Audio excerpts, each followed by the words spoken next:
when you was a police officer and you drove, I had foot patrol. When you drove, they said you need to do this with your car. When you get your car and in the bus terminal, you have to walk around your car. You make sure everything is in that car, supposed to be in that car, on that bus, supposed to be on that bus. Nothing is supposed to be left behind. Say, play. I know we locked this guy before. And the gentleman, while we walked away, he's like, hey, you must put this car in transportation. You have to follow the instructions of who's driving the transportation. That's real simple. If I get into anybody's car right here, I better know how to act. I better know how to act in that particular vehicle. I can't put my foot and hang it out the window because that is unsafe for the driver. Because the driver will wonder, is there a foot hanging out my window? Then the foot get broken off and by an object. I'm ready to do what? Sue who? Right. But today's parents, but today's time, our parents want to holler, yell, scream, and fuss. But the other part of the transportation is our ears should be a part of the vehicle. If we hear things on that bus, we should be able to pass that on to the school, not the parents, because we don't do curbside talking. We never do curbside talking. So I'm gonna get it started like this. I want y'all to hear this video and you'll be able to understand me a little more where I'm coming from.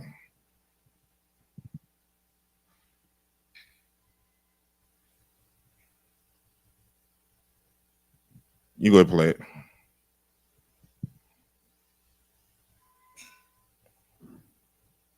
We have no sound. Where's Pastor? No. The sound is not coming out.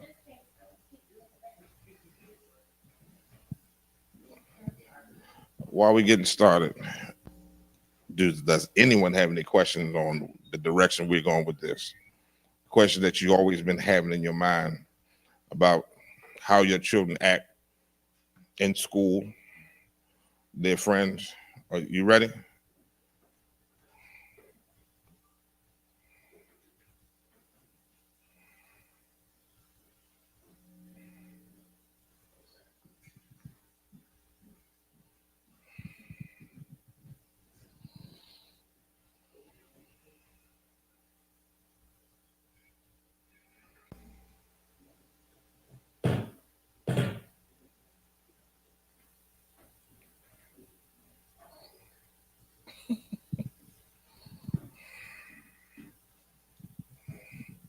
Feel like Steve Harvey, Bernie Mac.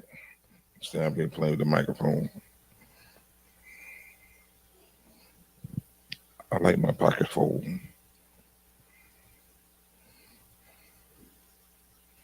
Miss Nottingham, you never knew I got this, did you? You never knew I received this award, did you? That's the fun part of it.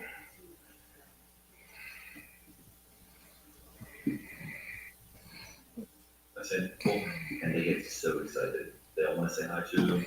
They all want to tell them what's going.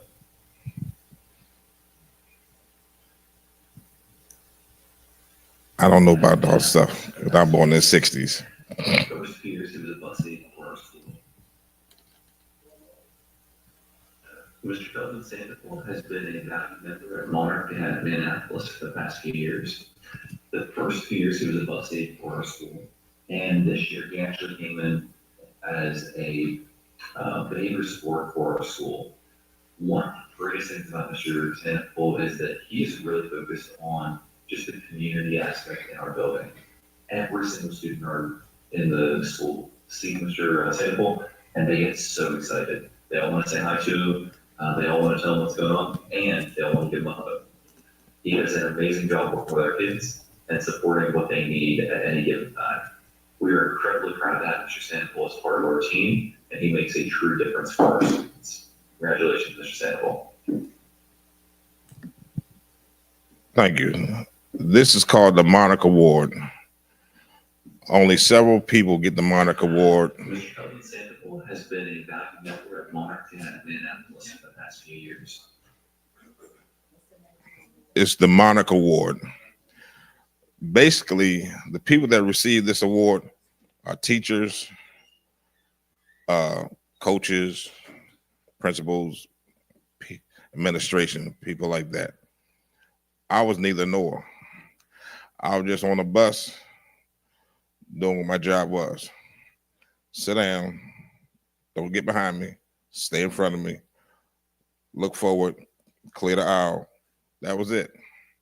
Then they brought me to the school, and I did one thing: go to class, don't talk back to the teacher, respect the teacher, respect who you are. Some students look at me and say, Mr. Blue, what you mean respect who I am? And if I say, what is your name? They say, Johnson. Okay, respect your father's history of who the name is. They didn't understand that. So while I would walk the halls of the school, students would just run up to me. Hey, Mr. Blue, let me tell you a story. Because that's my famous slang word to them. Tell me a story. Let me hear what you got to say. How was your day? How do you feel? What's going on? So one day, make a long story short, I went to a class. A student trashed the whole entire class. He just destroyed it. I said, what are you doing? I looked at him. Tell me a story. He sat in the corner and pouted, and you know how the little children do when they kicking their legs. So I said, I pulled up a chair because I hate them little chairs. I had a long time getting up. I said, I want you to look at me and tell me a story. He said, he threw the chair, turned the desk over, flipped him over because the teacher wasn't paying attention to him. I said, what did you want to say to you? He said, I was trying to get to work. The teacher wasn't paying attention to you. Really? You did all this because the teacher wasn't paying attention to you. I said, young brother, do me a favor, stand up. He stood up. I said, raise your hand like this. The teacher was off doing something over here, but she turned around. She saw his hand up. She said, yes, Mr. Johnson. I said, do you see what just happened? You stop. You raise your hand. She turned around. You got her attention. Couldn't you do that earlier? He didn't know how to do that. Why? He's seen other students do the same thing. Is it right or is it wrong?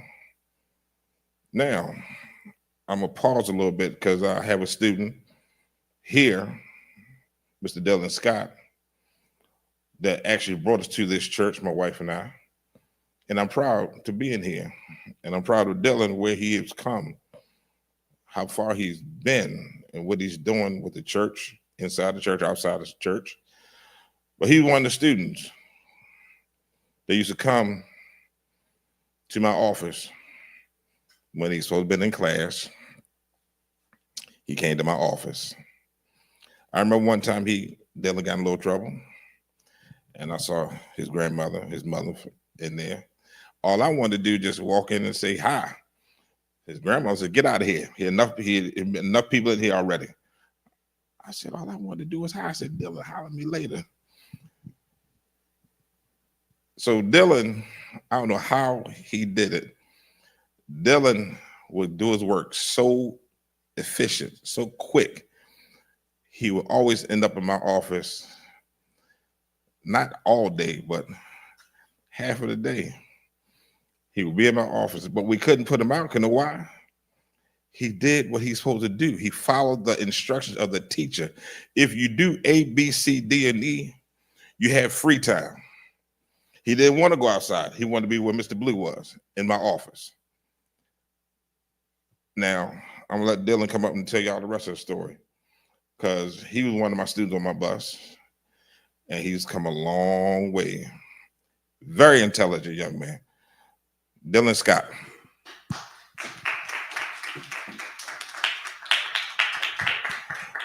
I want you, from your side of the point of view, explain what you see in nonviolence, the chaos, the madness in your school and everything.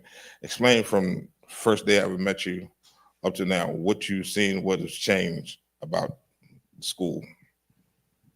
First, I want to say thank you to Mr. Blue for giving me this opportunity to be able to speak. But from my first day of elementary school, I went to Holy Angels Catholic School. And when I went there, it wasn't that much chaos because it was a Catholic school. But then when I switched over to Monarch Academy, when Mr. Blue was there, nobody was in trouble. You kids could try to get mad, and he'd be like, tell me a story. As he said, he always be like, tell me a story. And it would calm the kids right down. Basically, what I'm trying to say here is we need a Mr. Blue in every school. He's such a good person, good. He has definitely a good sense of humor whenever you're getting ready to get in trouble. He has saved me a lot of time from getting in trouble. And it's just so many stories I could tell. But after I left Monarch Academy and I went to Roy Williams Elementary School, it was hard to find that Mr. Blue person inside the school because it was a predominantly white school. It was hard to find that Mr. Blue person. There was so much chaos going on with fights, people doing whatever they wanted to do because they didn't have that person that you could go to and be like, this, and this is going on. But it just kept on going on until one day I called Mr. Blue and I just started venting. I was like, this is happening. And he was like, do you need me to come up there?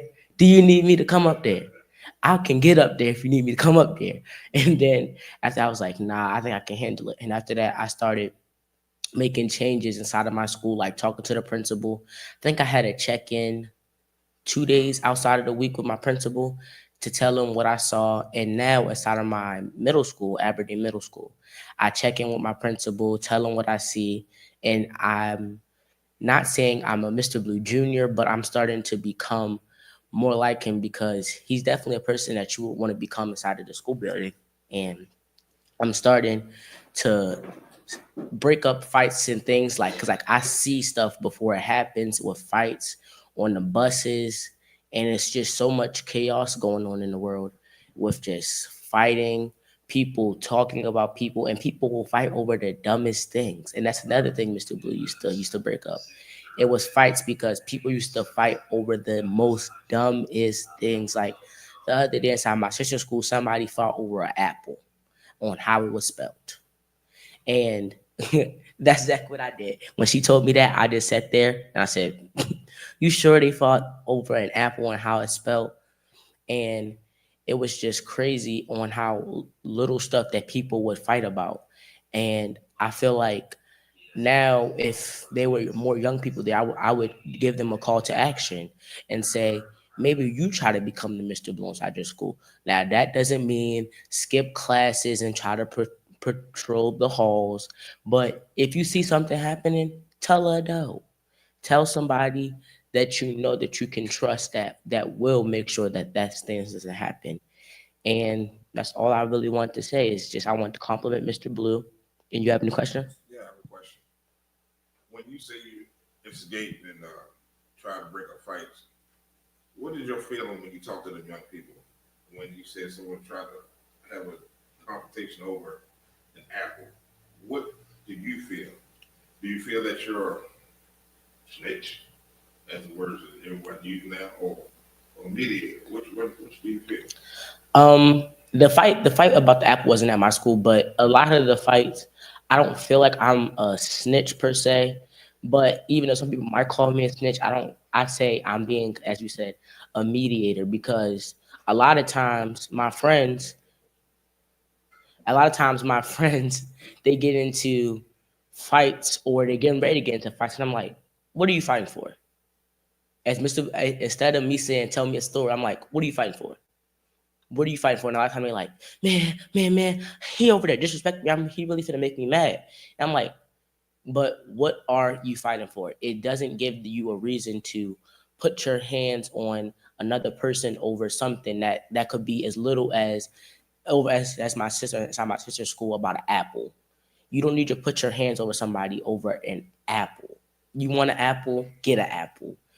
And if you can look up inside the dictionary, how is the word apple spelled? Anybody has any more questions? I have a question. I have a comment. I'm very, very proud to hear you speak today. I am. My degree is elementary education, so I used to be a teacher in the school system. And the reason I stopped was because the students weren't being taught conflict resolution. That's what it's called. Yeah. What you're going through is bigger than you, but it starts with you. It starts with you, your generation, and you getting more people on board to where you are. Because like you said, they're fighting over the dumbest things. Yeah. And it's no longer with these, it's with other things to where you can't come back. Yeah. So you keep doing what you're doing.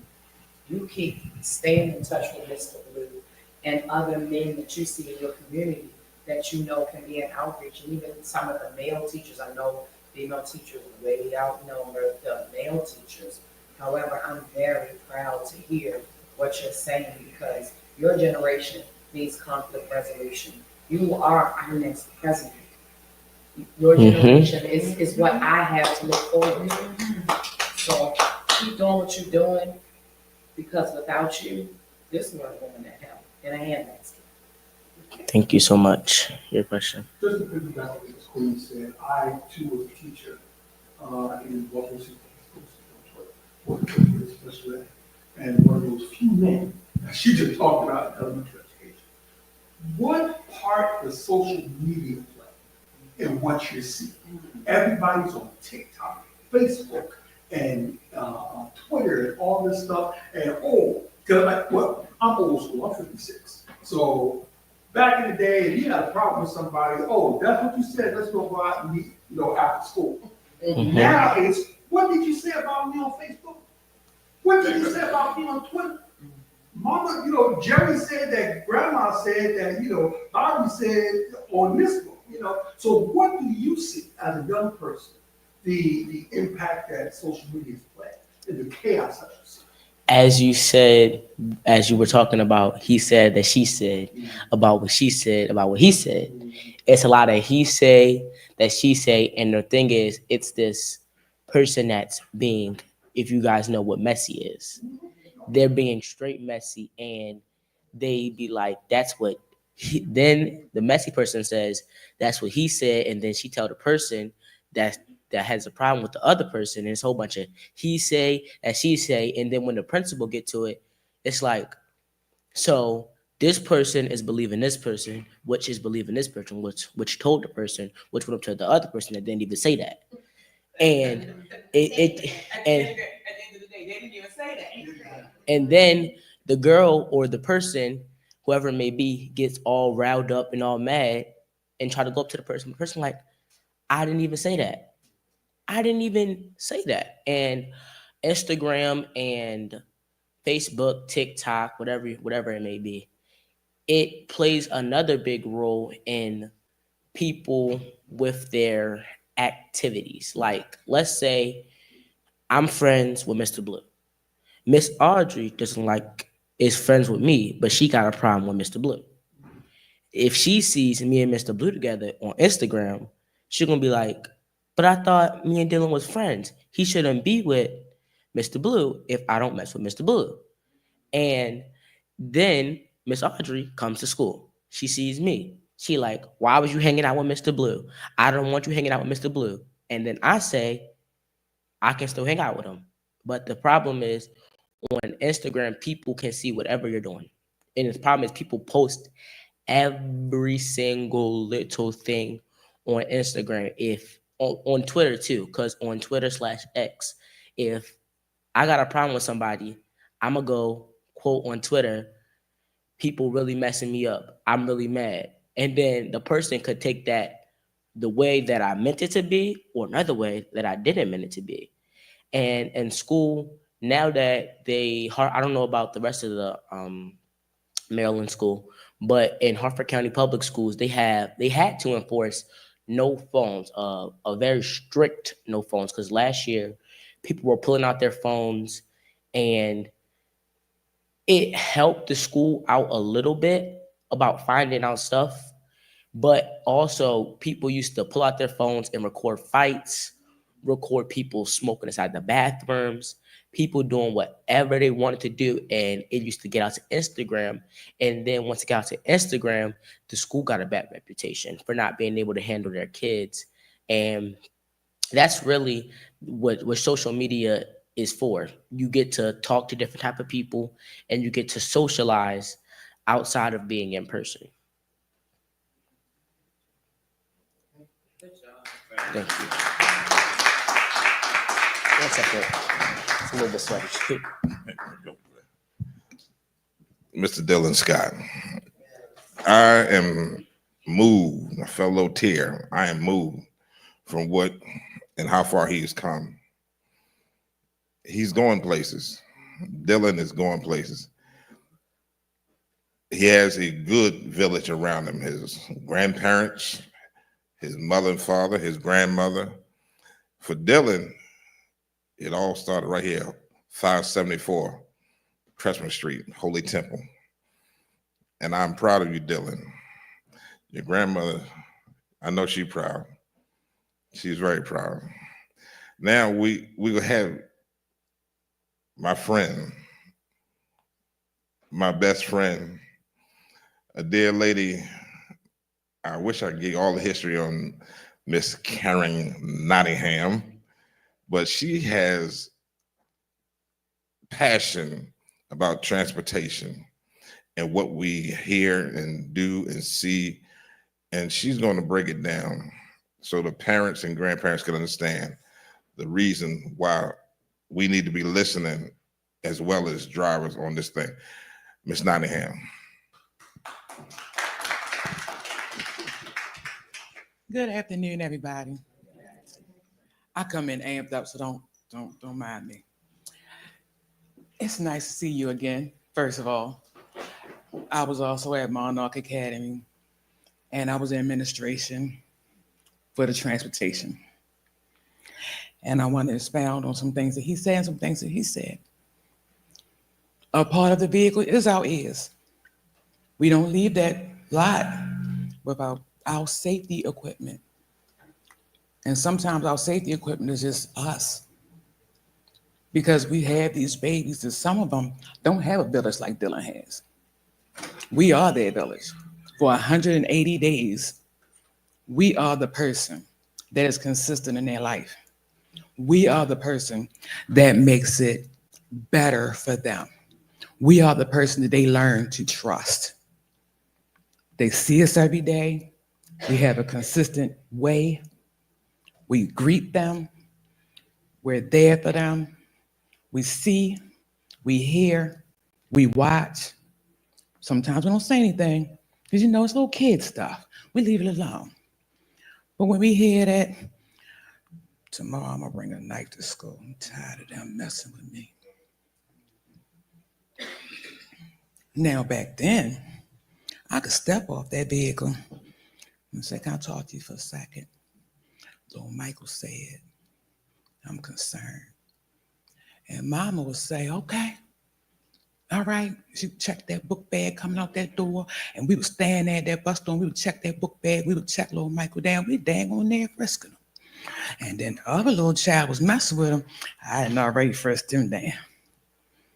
Okay? Because we want to know what's going on here. Now, I come out and say, little Michael said, "You stank your MFing child. You need to mind your business." And then they go in the house and they continue the conversation with their children and tell their children, "That's not your mom, that's not your daddy. You don't have to do this, you don't have to do that. You don't have to listen to these people." That's right. And when they tell them they don't have to listen to us, they don't. Okay? We have all the best intentions the next day. We are right there every day. We leave our children in the care of other people to come and care for their children. and their children tell us F you. They spit on us in our soul, in their actions, and their reactions. They spit on us. That's why I don't drive anymore, amongst other things. I stopped driving before I lost my sight and then got my sight back. Oh, I know God is good, because I lost my sight in 2020, but it's back now and I drove today. But anyway, that's another time. Okay. But I stopped driving before then because we had to care and not care. I'm used to babies coming in, hug me, tell me, my shoe too tight. When's your birthday? Christmas coming up. Get them a gift. Gift the family. Now, if you gift a child, if you gift the family, you're grooming somebody. You're expecting something on the side. I don't work like that. I can't care and not care. I can't love you and not love you. So I got to remove myself for myself. But at the same token, I'm on the radio. And I hear these babies. I hear these problems. Social media, my daughter, my child, that he's a part of the village, she's a part of the village. So many people are part of the village because I've been in transportation 30 odd years. Everybody knows my kids. My son now drives for a transportation company. My kids know how to stop a bus, move a bus, all that. She's only 18. She just turned 18 last week. She wanted to kill herself. Why? Social media. They was calling my daughter ugly. They was calling her broke. Why? Because she didn't have on $300 tennis shoes. She's like her mama, she likes heels. And sometimes your heels cost $300, sometimes they cost $30, but you wear what you like. She wasn't wearing what they was wearing, so therefore she literally sat in school in Monarch Academy and wrote a note how she was going to kill herself and she hoped mommy don't hate her. And the teacher walked past and seen it. And they knew I was administration. They knew I was coming there at the end of the day to get those other babies on the bus. So they went and they told the other people that worked in the company that was working in the school, and Blue was one of them. And he called his wife, and his wife was looking at me. Was looking at me. I got the call, but I got all these other babies. I got 9 buses of 60 some odd kids each. And I got to stay up and I got to be there. But in the back of my head, I got to watch my daughter tonight because I don't know what she's going to do. You have to be the village from inside out. I did not grow up not caring, not loving. We know how it was back then. Daddy worked at Bastille. Daddy had good money, so daddy was doing other things. I am a child of 17. I'm the baby. My mother only gave birth twice. You do the math. And let me tell you something. My mother did not allow one of my brothers, because they're all boys, to not feel her touch, to not feel her love, to not feel her concern. And each one of them women have been my village since my mama passed in 2009. We have to do better, because we ain't gonna have it tomorrow if we don't do better today. We have to love them. We have to understand that everybody's not out here in your business.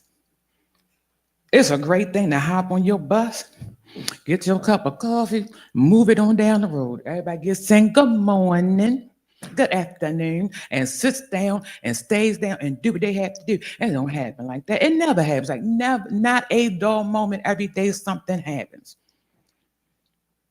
And like Mr. Blue was saying about telling him a story, he did more than that. We do more than that. Because not only do we hear your children, we see them. We see they're not moving the same way. They're not reacting the same way. They're not responding the same way. What's wrong? Nothing. That's clue number one right there. That's just too much sass and nothing's wrong. Nothing. And they slamming and they banging, they throwing things. I've had Sharp Latin Hall, I had Villa Marie. There's so many times I was sitting on my bus minding my business. And my kids were actively in there creating a terrorism scene that was straight out of a movie.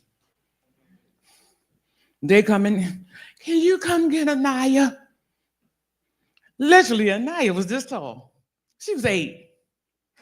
When I tell you that she would flip this whole place over, call down the angels and the demons and have them fighting, I had no idea how she could make so much chaos, and she was only that tall.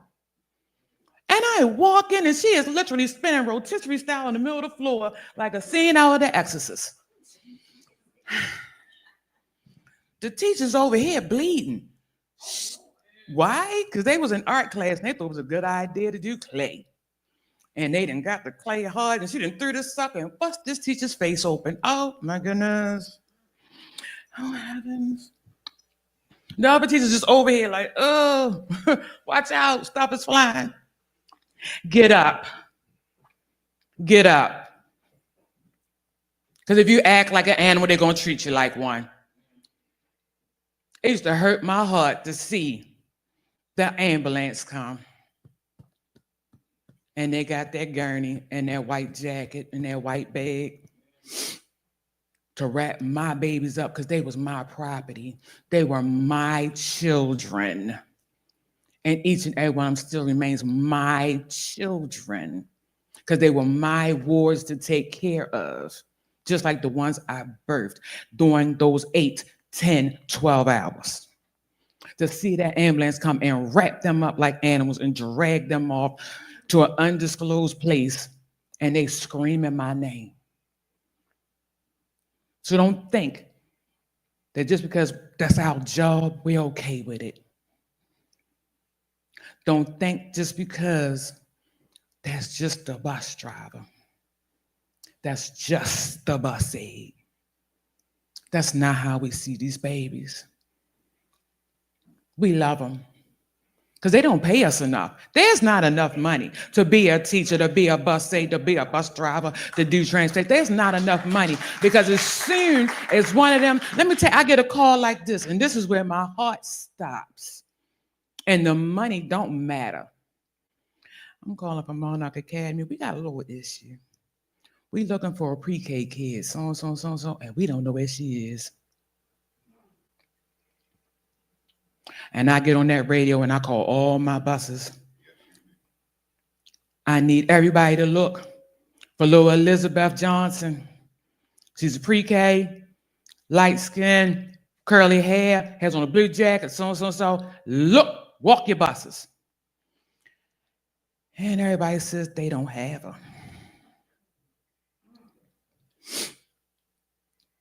Okay.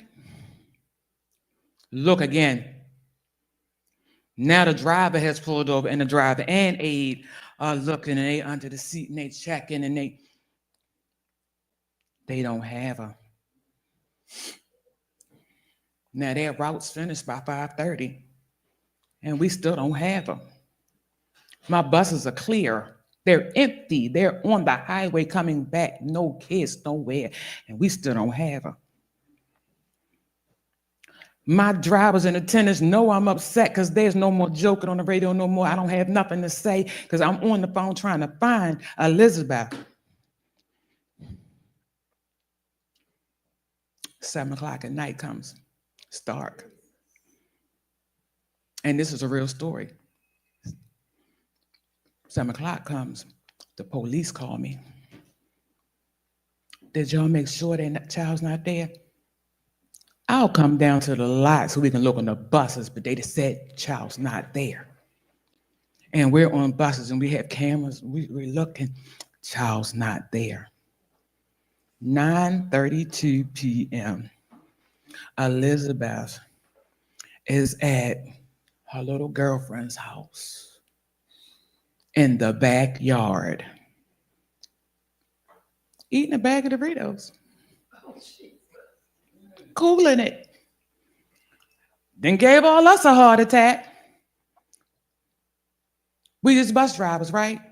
Their routes was over at 5:30, right?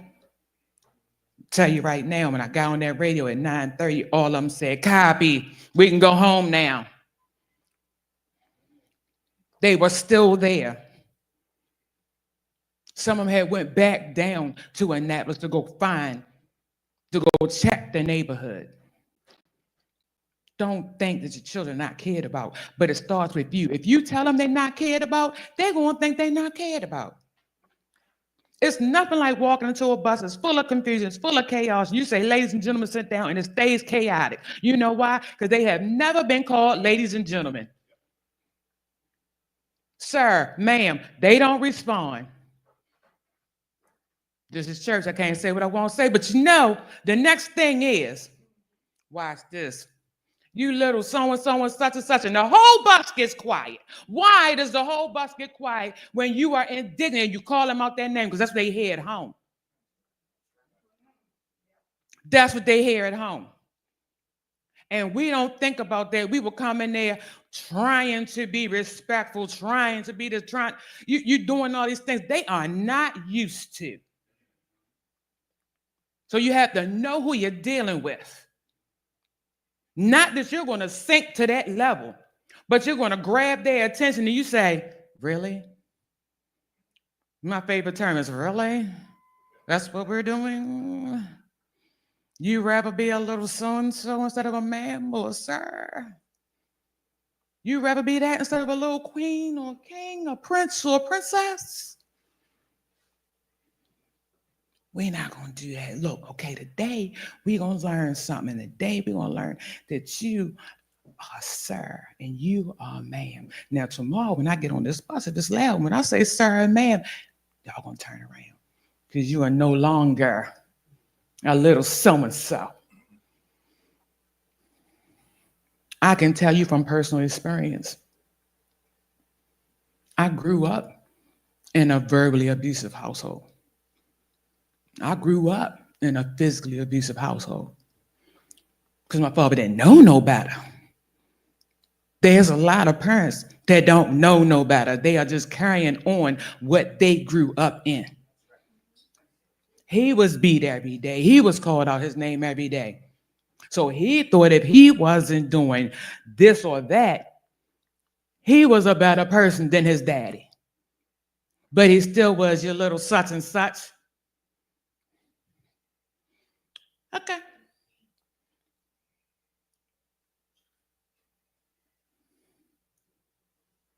Don't look at people and take them for face value that, oh, they grew up with a silver spoon. Oh, they grew up this way. No, a lot of us are still wounded children and angry teenagers, even though we're 50, 55, 60. So we understand the children that we're carrying. So when we come to you and tell you, bless you, something about your kid, don't take it as we're being better than you. Tell you that we want them to be better than us. We don't want them with the hurt that we have on us. We don't want them with the therapy bill we have on us. We don't want them coming to church laden, just heavy, hurting every other Sunday. We want them to come with joy and leave with more. And they can't do it if you don't understand that when we come and tell you something about your baby, or we tell you something's going on at school, we need some help. Because we're trying to help you, we need some help too. Because when we help this child, we helping ourselves. Take it as you want it. Yeah, we being selfish. We helping ourselves. We getting that help that we never got. We getting that person to listen to us. Because you know, as we grew up, kids didn't have no feelings. You too young to have feelings. What you mean somebody hurts your feelings? You don't pay no bills. What's a bill and feelings had to do with anything? Okay? Now they got too many feelings. I got this teenager, pray for me. The rest of my kids are 30 and up. This one over here, you hurt my feelings because I asked you to take out the trash. I'm so confused, but that's okay. It's okay. I found a better way to ask, and it's happening. You know, things evolve, things change, but understand my unhealed child and my angry teenager needs you to listen. Because I know when I used to hate my mother, because my father made it that way. You don't know what's happening in that house. Certain things are being said, certain things are being done, and these children are acting out. But go back to your own past. Stop being so saved and prayed. Stop being so different and changed. So being in tune with the universe, whatever it is. That we forget that we was an angry teenager and a wounded child. And we don't want them going through the same stuff we going through. Okay? So I am proud of you. And I hope that anybody in your circle is doing great and amazing things too.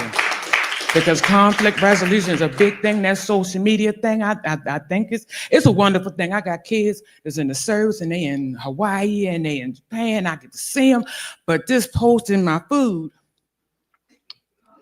and then posting my shoes and then posting my homegirl that don't nobody like because you're light skinned. That's a story for another time. Because we still got colorism. We still got issues. That black so-and-so and so-and-so. I love you, black too. What are you talking about? Now, I'm light, I'm a red bone. Goodness gracious, understand. And I'm the wrong one. I'm really not a church speaker because what comes up my face comes up my face. I usually talk in the correctional systems. Okay, but I'm gonna tell you one thing for certain and 20 for sure. You light skin, you dark skin. Okay, so you mad because your mama got tore down more than her mama did. Stop it. We all came with a tag, and we want to remove those tags. But the first thing you can do for us, take the tag off of us. It ain't just a job, because I don't like to go to work every day. And I don't want to deal with this and that every day. But them kids, though, they can get me. They got me. They've had me all this time. I did not plan on being here this long. I literally got this job on a humble. I got the job on a humble. I ain't too cute. I came home from jail on probation, on parole.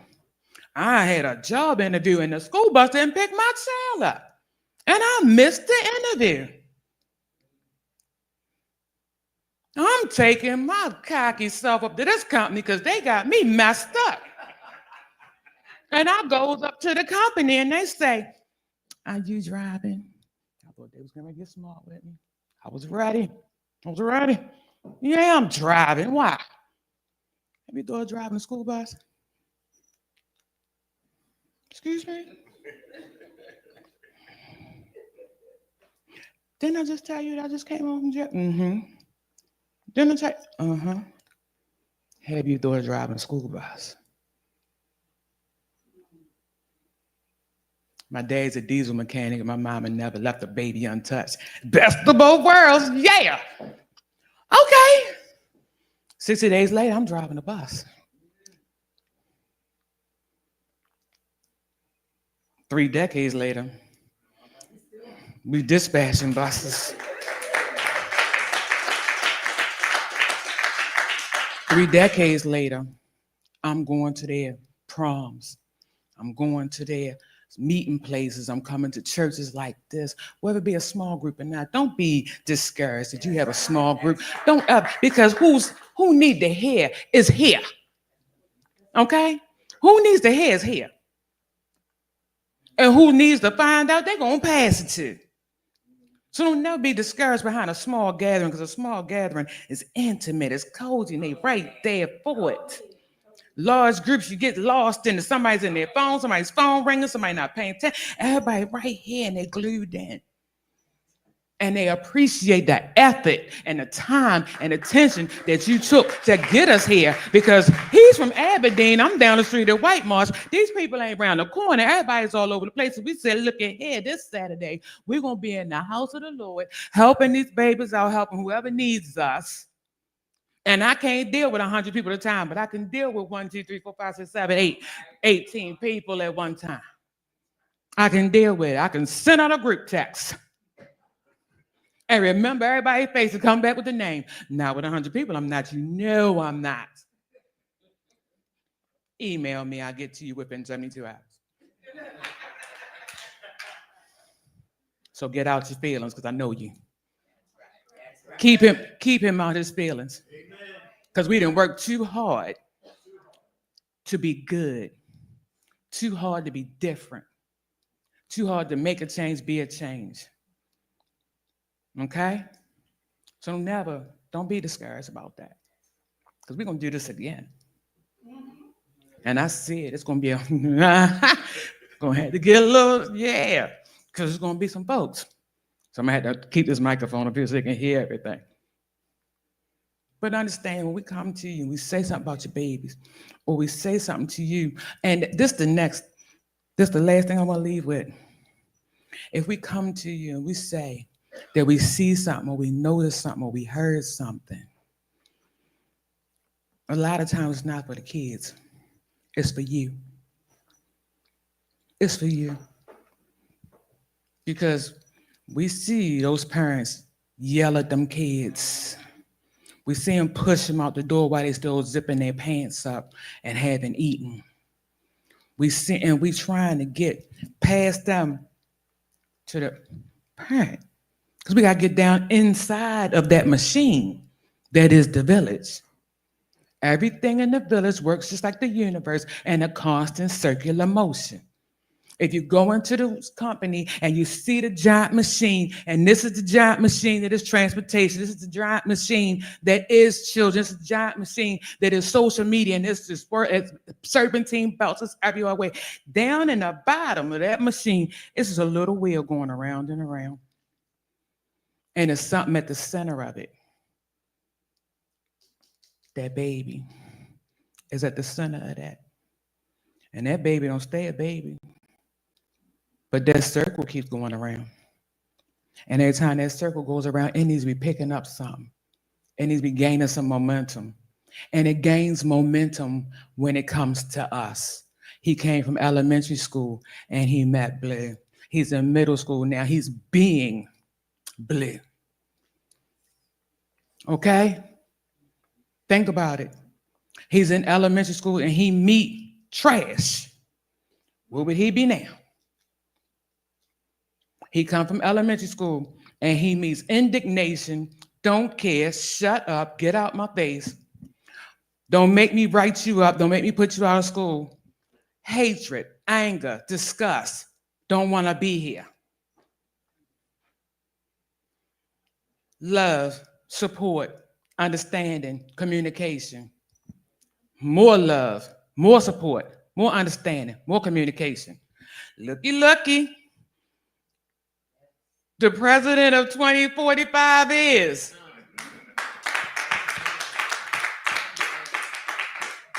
Okay? Now, if we choose to do differently and we're not listening to nobody and F our kids and name this and name that and the heck with them, well, we got somewhere else they can go, unfortunately. And they'll still be here in the house of the Lord. But it's going to be a little different situation. It's going to be some sad singing and flower bringing, and we're not going to have on the bright, pretty colors. Or we can go visit them. So I'm going to leave it alone because we got another speaker, and they're going to tell you how you get to go do those things if you don't want to listen to us that care. Love you so big. Appreciate it. Let's give Miss Nottingham Karen another hand. Wow. I mean, wow. That's my word over the radio is wow. When they hear my voice over the radio, they say, there's Mr. Blue. I'm pleased to share some things that she said. There was an incident in school. My wife would walk her class past, and those students saw me sit in my office. It wouldn't be just one or two, and Dylan could witness to this. Her entire class would run in there, just like this man said in the video, would run in my office, and she had to fight him, to threaten him to get him out of my office. Then we was on the charter, my wife and I. There was a student at the school on Fort McHenry, the school over there where Fort McHenry is. And the gentleman looked up and said, "Are you Mr. Blue?" I said, "Yeah, man, what's going on?" He ran over to me full force, grabbed me. Of course, my wife didn't take the picture. He would not let me go because I was his bus aide. He said, "Mr. Blue, I miss you so much." He would not let me go. I could not believe this.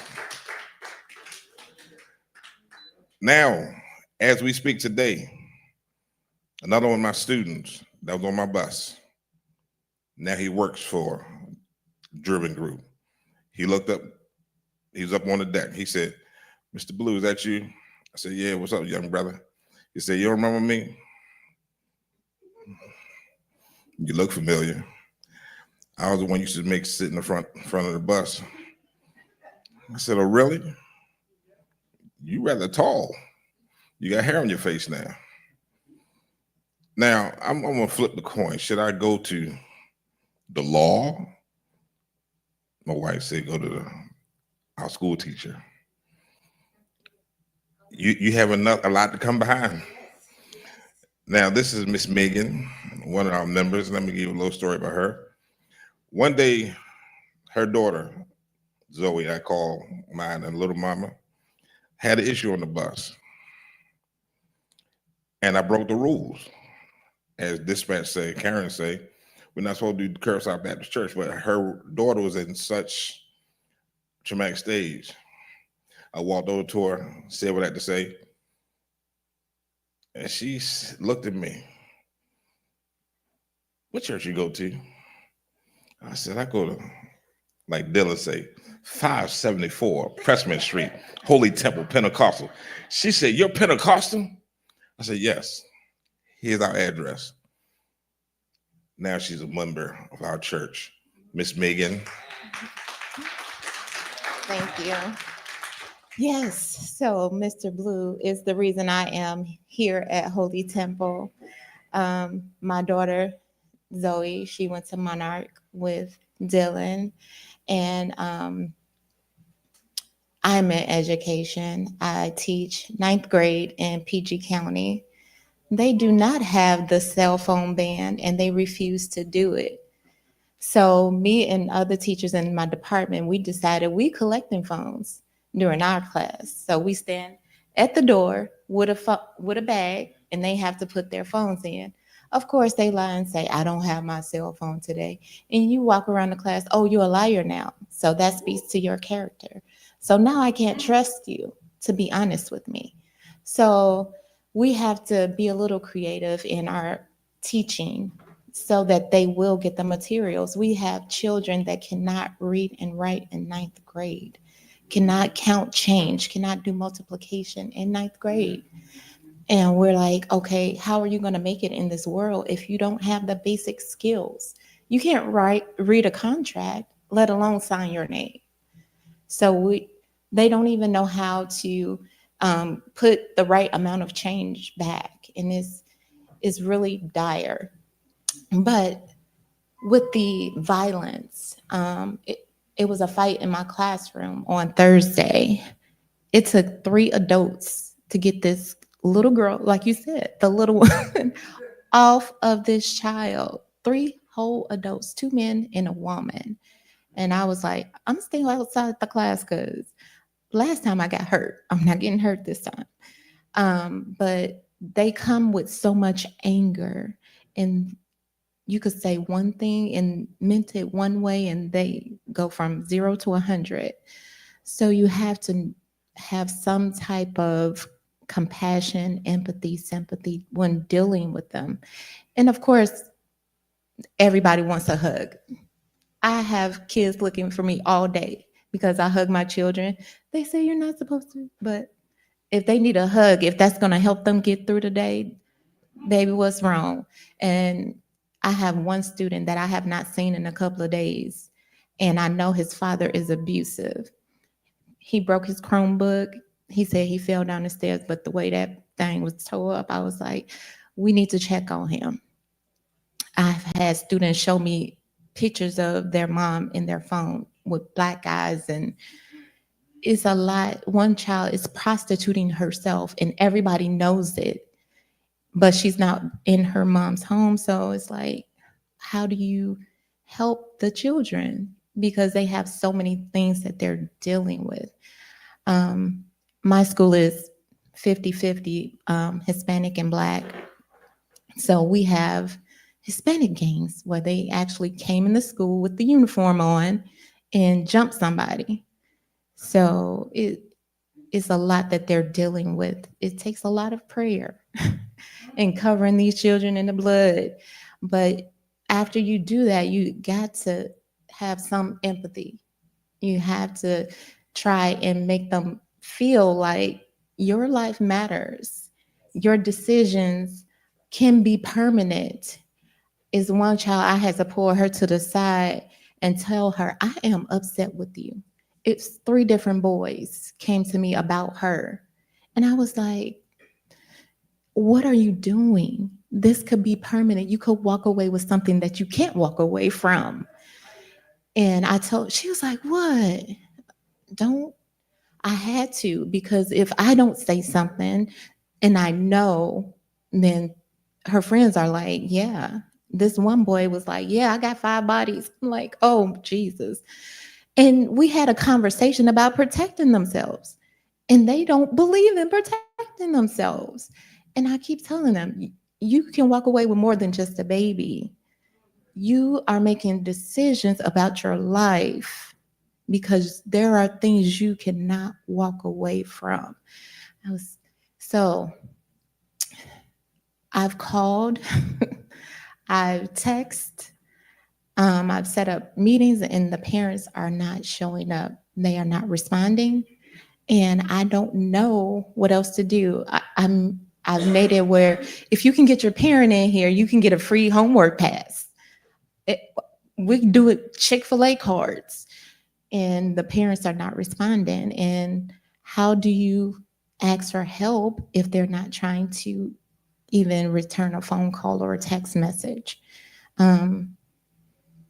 I have some children that are very animated, very energetic, and they disrupt the entire class the whole time. It's like, okay, refocus, let's refocus. And you call, and the administrators, they come and take them out, but they bring them right back, and you're like, okay, we got a good 10 minutes in. But the only thing that I can, as an educator now, I've only been in 4 years, brand spanking new, is just keep hoping that something that I give them will stick. I give them everything that I thought I missed growing up, thought I didn't get. I try to give it all to them, and hopefully something will stick, and they'll be able to say, you know what, Miss Pierce taught me this, or Miss Pierce said this, and I'm going to take that with me. I do business, financial literacy. So some of the kids did come back and say, hey, my parents opened me a savings account, or they're looking into getting me a Roth IRA. Because I tell them a little bit every day, you can be a millionaire before you're ready to retire. And some of them actually listen, and they go home and they talk to their parents. But besides their physical well-being, I want them to be financially sound and make good decisions. So that's the education side. We do need a lot of help, even Thursday, our principal sent out a message to the entire staff, was like, we need all the male teachers on the blacktop when the buses go, because we don't want any altercations, because they've been fighting so much. And they went out, no, nothing happened. So it may become a thing where as long as the presence is there, it can diffuse some stuff. I'm the person that's very optimistic, so I say the cup is still half full. So I have a lot of optimism when it comes to educating our youth. My passion is there. If it wasn't because I had the corner office with all the things, but I had to come back because the computer wasn't talking back to me. I needed the interaction, and the children are my passion. So that is all. Thank you. I'm gonna get to your questions because my brother-in-law is tapping me on the shoulder. He has an appointment. I can't never get my family together because they always have an appointment. He squares me. He said, "Blue, I'm putting you in my calendar." I said, "You put me in the calendar?" And my sister-in-law, I wish I could put her calendar. This place is not big enough for her calendar. But my brother-in-law used to do what I used to do. I'm not gonna say he was a goody compared to what I did, because I refuse to tell y'all what I did. But I want my brother-in-law, Mr. Lando, to come on up here. We've heard different aspects of what our children do. This is the person where what we're doing and saying, we're trying to keep you away from. Mr. Lando, come on. Come from the heart. Come from the heart. How y'all doing today? All right. I didn't know what to expect today. I thought it was going to be more of a question answer type of environment. So yeah, so I mean, forgive me, I'm a little nervous and everything, but I'm gonna give you a little backstory about myself. I did 26 years with Baltimore City Police Department. In those years, I didn't see it all. Like I said, with the children, I can't even begin with the question already. Have you ever responded to a school bus incident? A school bus incident? Give me an example, like what you mean. We call up, we call on the phone, we say, hey, there a melee on the bus. It's 5 kids fighting one child, red corner, Pennsylvania, adult. We need police. Have you ever responded to a school bus? I personally can probably say that I haven't. And unfortunately, school police, I don't think would actually get involved with that. I think they only handle stuff that's actually at the school. But yeah, I mean, the problem that we're really having a lot, these juveniles is the system. I'm gonna be honest, I'm gonna put it out there, it's the system. Growing up, a lot of us probably can, relate that we had like Rex. Even when I first started the department, we had the PAL Center, that I actually tried to get into, but unfortunately you had to know the right people to get in with the PAL Center, because I wanted to personally try to get the kids when they were young, because, if you wait too long, then it becomes, it's out of hand. You know what I'm saying? It's just like I don't want to use the term like a dog. You know what I'm saying? You got to train them while they're young as a puppy, because if you don't, they're going to bite the hand to feed you. But I mean, these kids nowadays are just like they off the chain, and I can really honestly say, I mean, really, it's some of it's home bringing, to piggyback off what you're saying. I noticed in my career, I'll go up to the corners, hey guys, I need you to go out the corners, there's no Lord and run around. I don't get no results. Come back. Hey, come on, guys. Look, my supervisor said, y'all can't be out here loitering. People trying to walk past y'all blocking it. No results. But the moment I say, I can't really say what I want to say though. If I get out this car and I'm oh man, why we gotta be all that? It's like, hold on, you know what? Hold on, come back, guys. Why did I have to get indignant?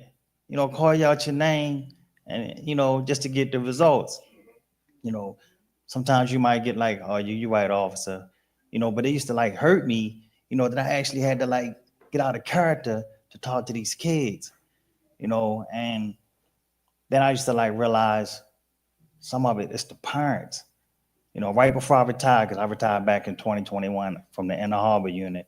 I never forget like it was yesterday. Man, one of my partners was standing out and little kid walked up to us. So I walked up. I say he was about maybe 3 to 4 years old.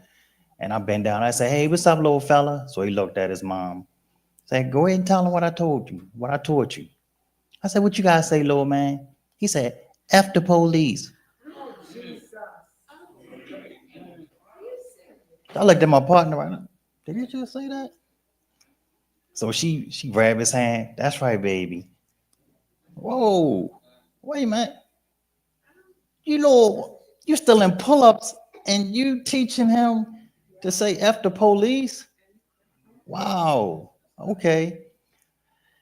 Yeah, it was real disheartening and everything though. But yeah, I got a story for days, like I said, when it comes down to these kids, and if you can kind of like really get to the parents, try to talk to them, because a lot of these parents out here are young, like you said, they have like child home, trauma and things like that. It might can help out. We probably got to start talking to some of these politicians, to get some of these centers back open, things for them to do, because that's really I'll say the problem.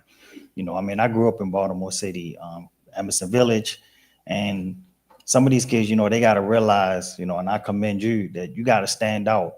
My uncles, God bless their souls, was out there hustling, using drugs, things like that. Me, I was the only grandson. I was raised with all females.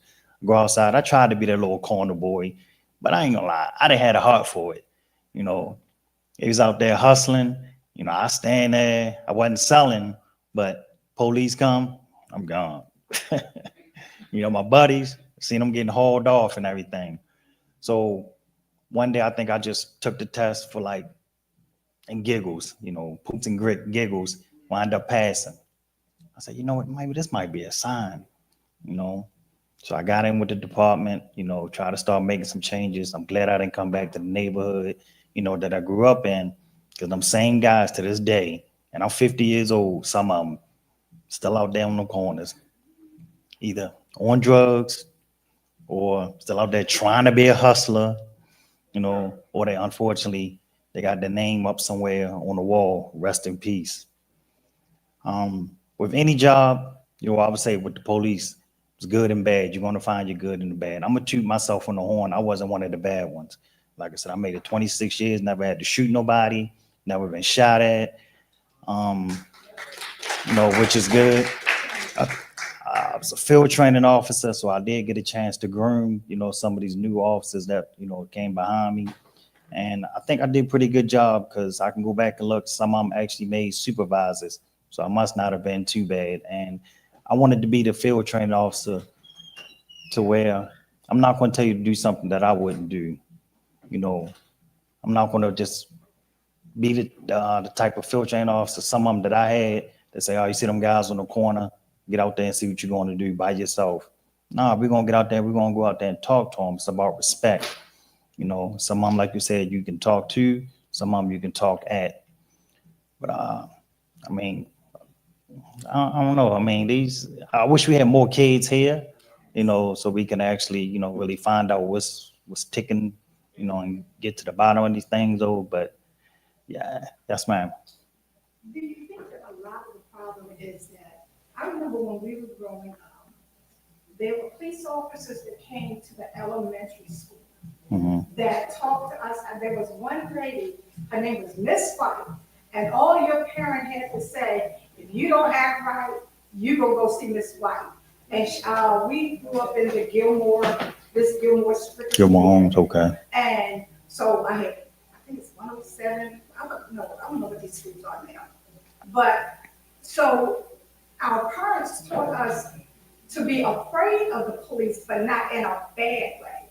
It was that if you don't do right, if the school sends you home, Miss White is going to talk to you. You don't go to school. But they will come to the schools so that we did not necessarily feel afraid of them. We would see them walking our neighborhood. And I think because of the shortage, as well as the change in times, they don't have respect. And I don't think if they don't have respect for their parents, that's going to be the main hindrance to the police. Like a little boy, you know, if he's not taught to respect the police, it's because his mama doesn't. True. But yet that's the first person they're gonna call when something happens. So do you think if they put police, at least have somebody that's assigned to every school district that would make their presence known, that we are not here to hurt you. I definitely agree. They do have, if I believe, it's not the Pell program, but they do have programs where they have police go to the schools and talk to the schools, you know, the students as well as school police, school police. But like I said, it's really, like I said, it's the system. You know, they are shorthanded. I know, like when I retired, we probably were down 300 to 400 police. And that's part of the reason why I retired, because I wasn't going to be overworked, you know, being from the Inner Harbor, and then they expanding, you know, all the way over to like Fells Point, you know, and I was in the bike unit.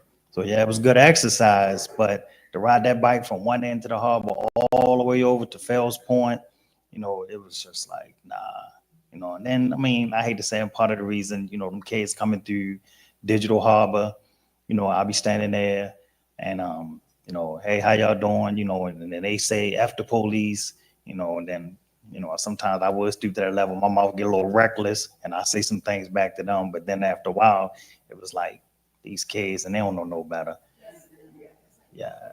Yeah. And one last thing, like you were saying, you know, like I used to tell these parents when the kids would walk by, you see the police over there, he gonna lock you up. Don't tell your child that. Nah. Tell them the whole story. If you don't abide by the law, if you don't do what you're supposed to do, that police officer might lock you up, you know. But it's not always about locking the kid up. You know, talk to the kid, find out what's wrong. You know, I'd have been to plenty of calls where, you know, a child might have did something, and it could have been something that they could have been arrested for. However, if you talk to them, find out the root of the problem, then it always have to end up in, you know, behind handcuffs, because you don't want them to get institutionalized, you know, thinking that, okay, then I'm gonna go to jail, or that's all they know is jail, you know. Yes, ma'am.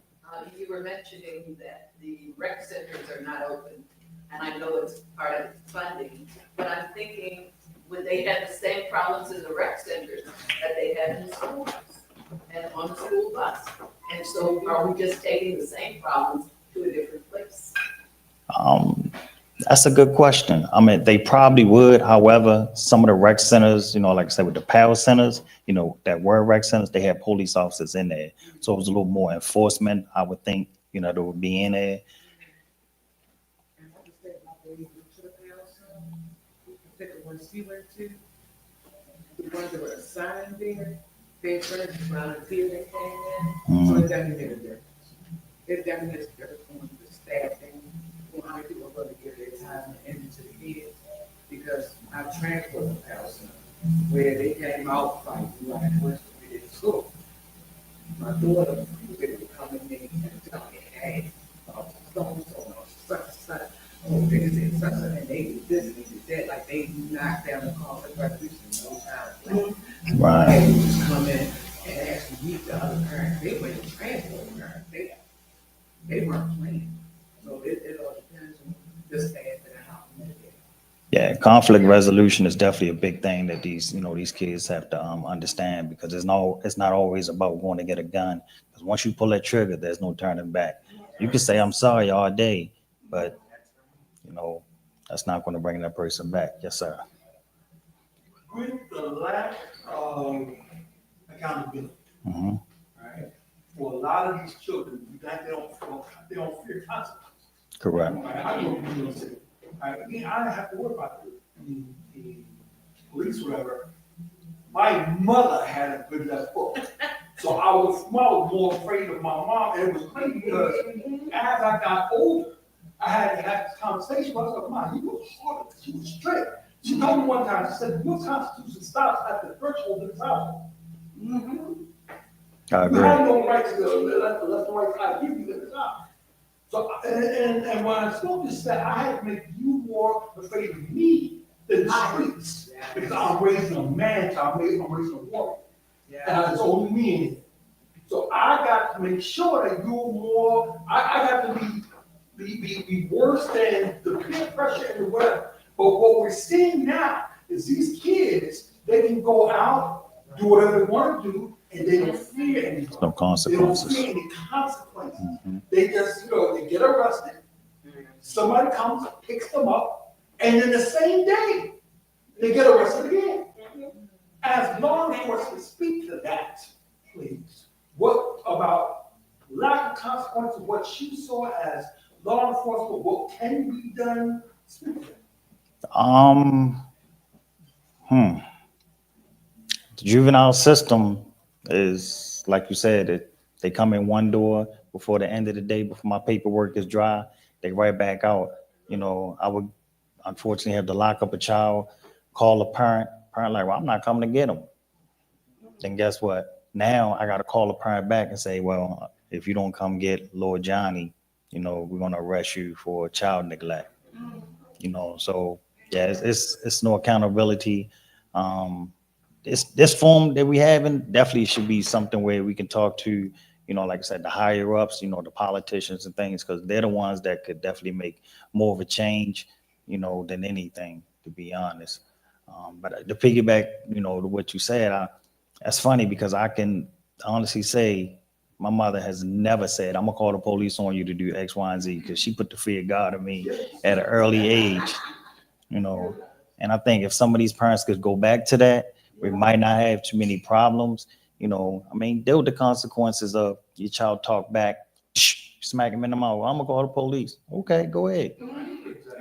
Yeah, it is what it is. Because I know I've been to plenty of calls where a child didn't call me. I get there and, well, what did you do? Well, I went out this weekend. Okay, and why am I here? My mother smacked me in my face. Well, why? Because I told her F you. Oh, yeah? Okay. All right. No problem. I remember another time I went to a call mother. A lady called me, said, my child, he won't get up and go to school. I go in the room, about like 9 years old. And I said, what's wrong? I don't want to go to school today. Because I forgot the reason why. So then he started talking back to the mother. I said, all right, hold that thought. Took my gun belt off, took my belt that was up under it, gave it to her. I said, I'll be out the room. Gave about 2 minutes. I never went back to the house ever again.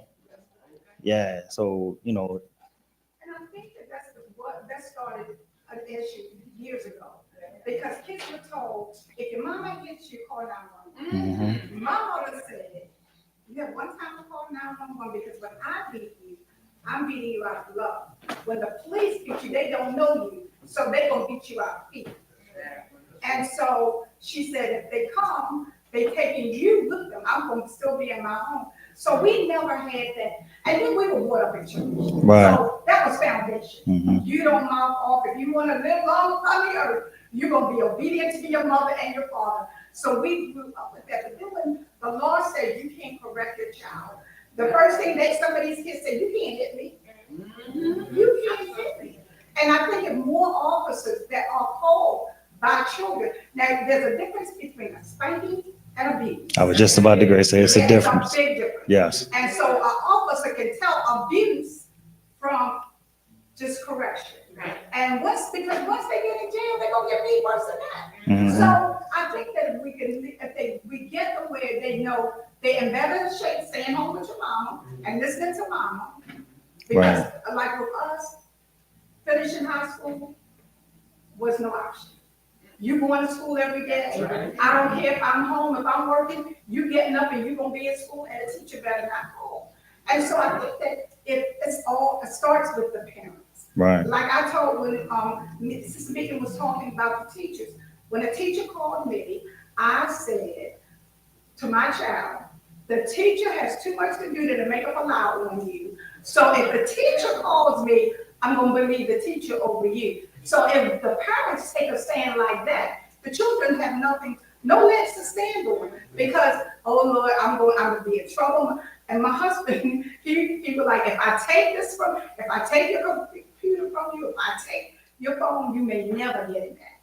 So that was incentive that I better not get this taken away, because I might not get it back. But it again goes back to the home. Yeah, that's true. Because That's my kids true. rode the school bus, they're not getting put on the bus. Yeah, and I mean, and like I say, with the programs, unfortunately, some of these kids they don't have the skills straight. But when I was on the department, I used to always take pictures of everything. And if I had a hard head kid, you know, I was showing pictures of peers that was out there that got killed. You know, I had ride-alongs, you know, only to a certain extent where you could take them to like certain, you know, scenes, you know, but they just really, you know, need to see that it's accountability for all your actions, you know, and everything. You know, so I don't know, I was trying to wing this, you know, like I said, I thought it was gonna be more of a question and answer, you know, but everybody have a great day. Well, how y'all feel?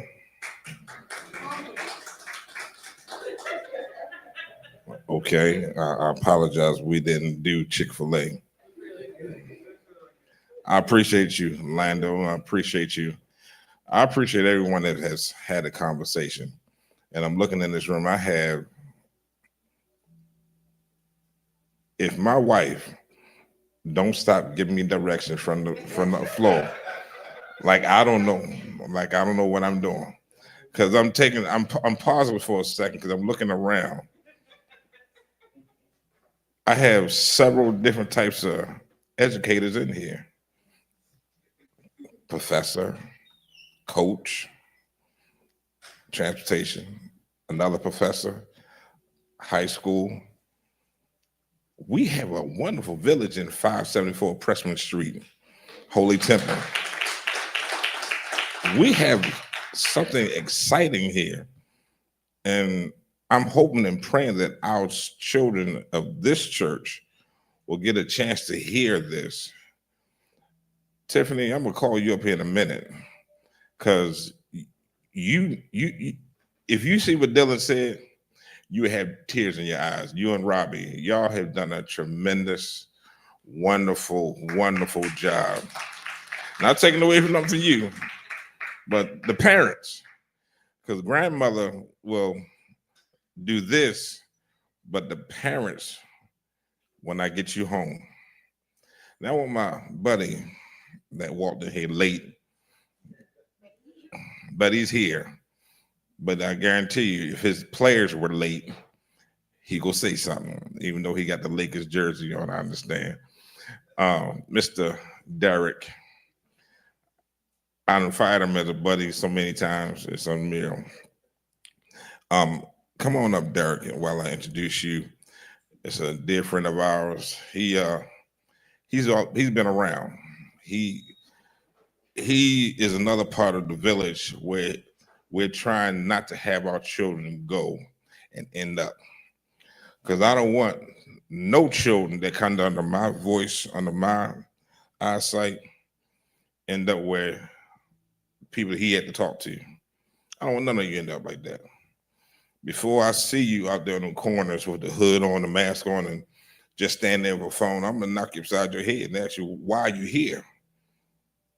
I don't understand why our children, our males, our Black children want to be on the corners. This man, when we use in law enforcement, we try to keep you away from it.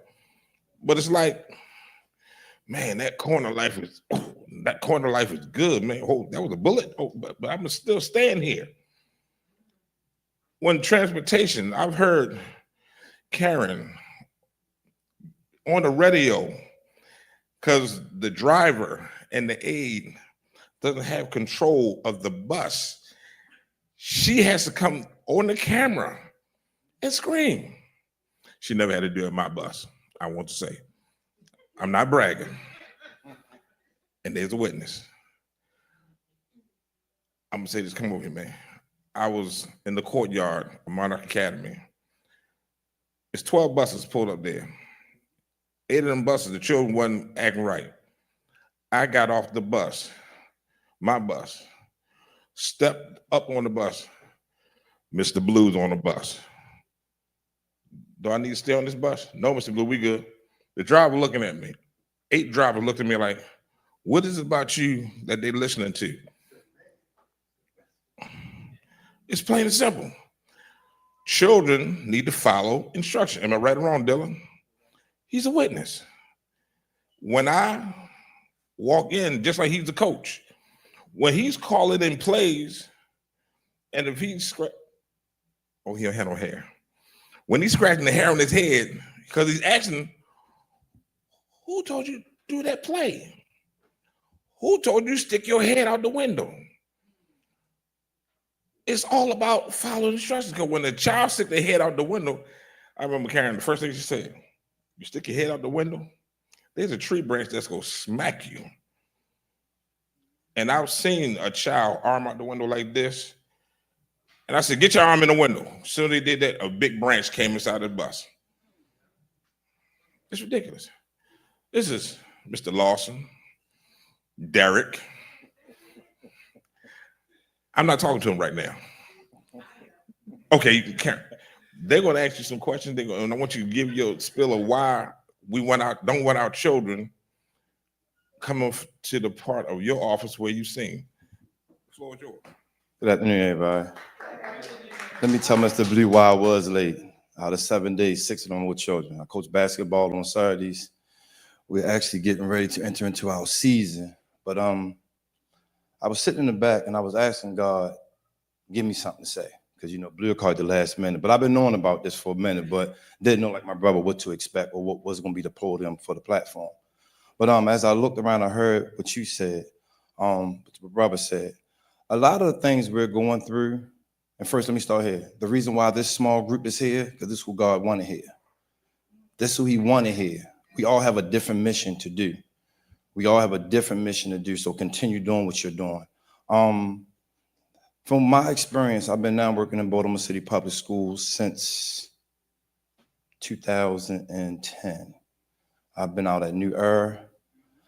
I worked at Digital. I worked at Northern. And my home base now is Emerson High School. Now I'm at Calvin and Rodwell.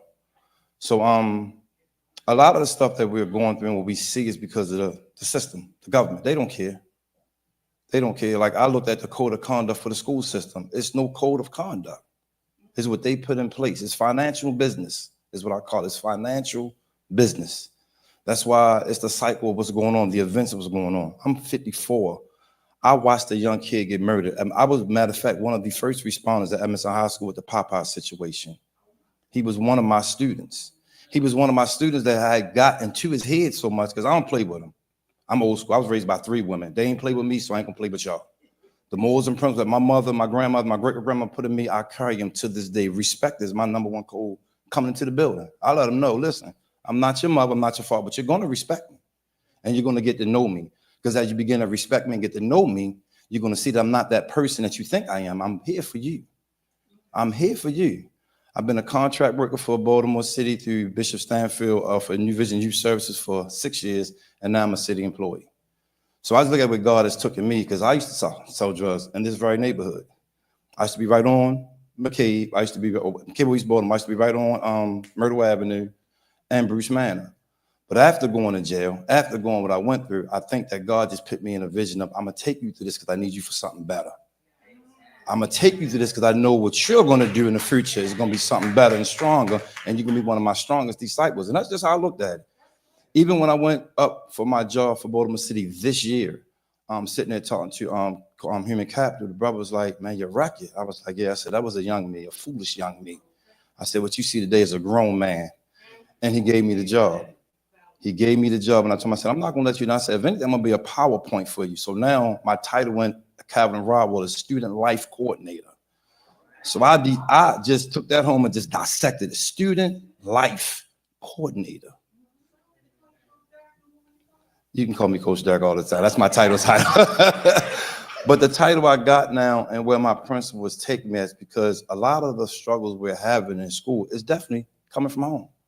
We got parents that are 30-something years old, babies raising babies. How you gonna get somewhere with that? And and that too. Yeah, so when we see that structure of non-being structured, of course they're not gonna tell them say yes, ma'am, no, ma'am. They start here partying, having fun, and trying to live their life. So they're not gonna teach them that. So when they come and drop them off on us, that's our job to teach them that. That's what I do. I tell the students all the time, I tell the class, we just had been assigned to restorative group. I don't know if y'all familiar with the restorative circle that they got in Baltimore City. Our principal just assigned us to all the high flyers in the building to formulate groups. So I got 9 out of the guys in my building. Some of my coaches, they got the females. So what we're gonna start doing on Monday is have restorative circles in the morning. Tell us what's going on in the home. Let me know what's going on in the home so I can best adjust, help you to get the education in. Because my job is to help you get your education, teach you a little bit of respect, and coach basketball. That's my job. That's what I'm gonna do. But as we formulate this group, I asked my principal, so what are we encouraging? What are our strengths? What can we give back to them? She said, whatever. So I was home last night putting together my platform. What am I going to do Monday? And God told me, do what you do. Be yourself. Don't change nothing. Be Derek. And they're going to follow you. And some of the guys, when I mentioned it to them on Friday, all right, Coach Lawson, I got you, cool. So Monday, I'm going to see how effective it works. But some other things I've noticed too, we have a situation in school, we're correcting your child, we'll call home. Now the parent want to fight me. What you want to fight me for? Because your child is being disrespectful. Your child is the one, I'm calling you for support because that's what we're supposed to do. But now you want to fight me because your child being disrespectful. So a lot of it that's going on is because the government doesn't care. It's about $1 because, the jails are for what? Them to put them in. So long as they can pay that bill and pay their bills, they don't care about our kids or changing the structure of it. They don't care about them. They want the jails open. They want these children to do this. Back in the day, the Power Program, he mentioned that. I was in Power Program right here, Western District.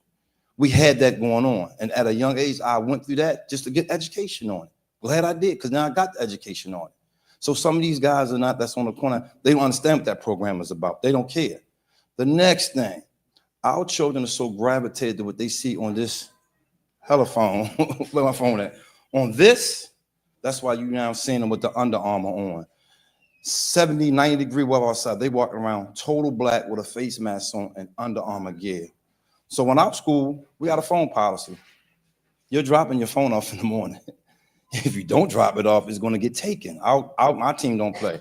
Like, we're not going to be disrespectful to the parent, but we're going to do our job. And if that's what's assigned, we're going to inform the parents. Hey, this is what we're doing here at Calvin and Rockwell.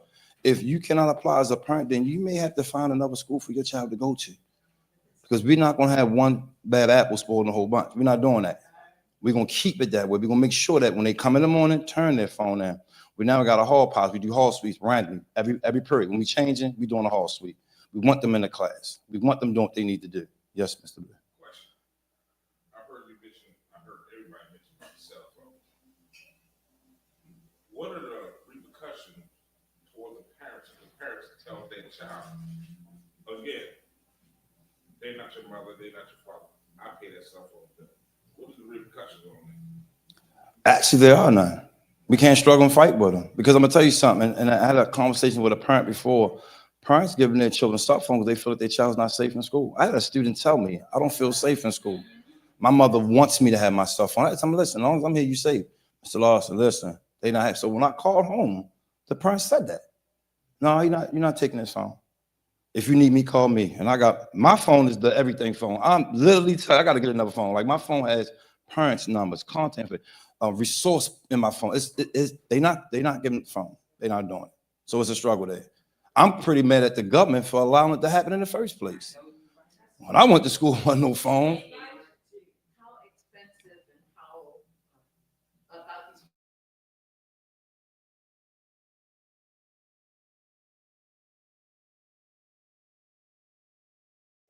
put it back on if there is a problem that needs to be done.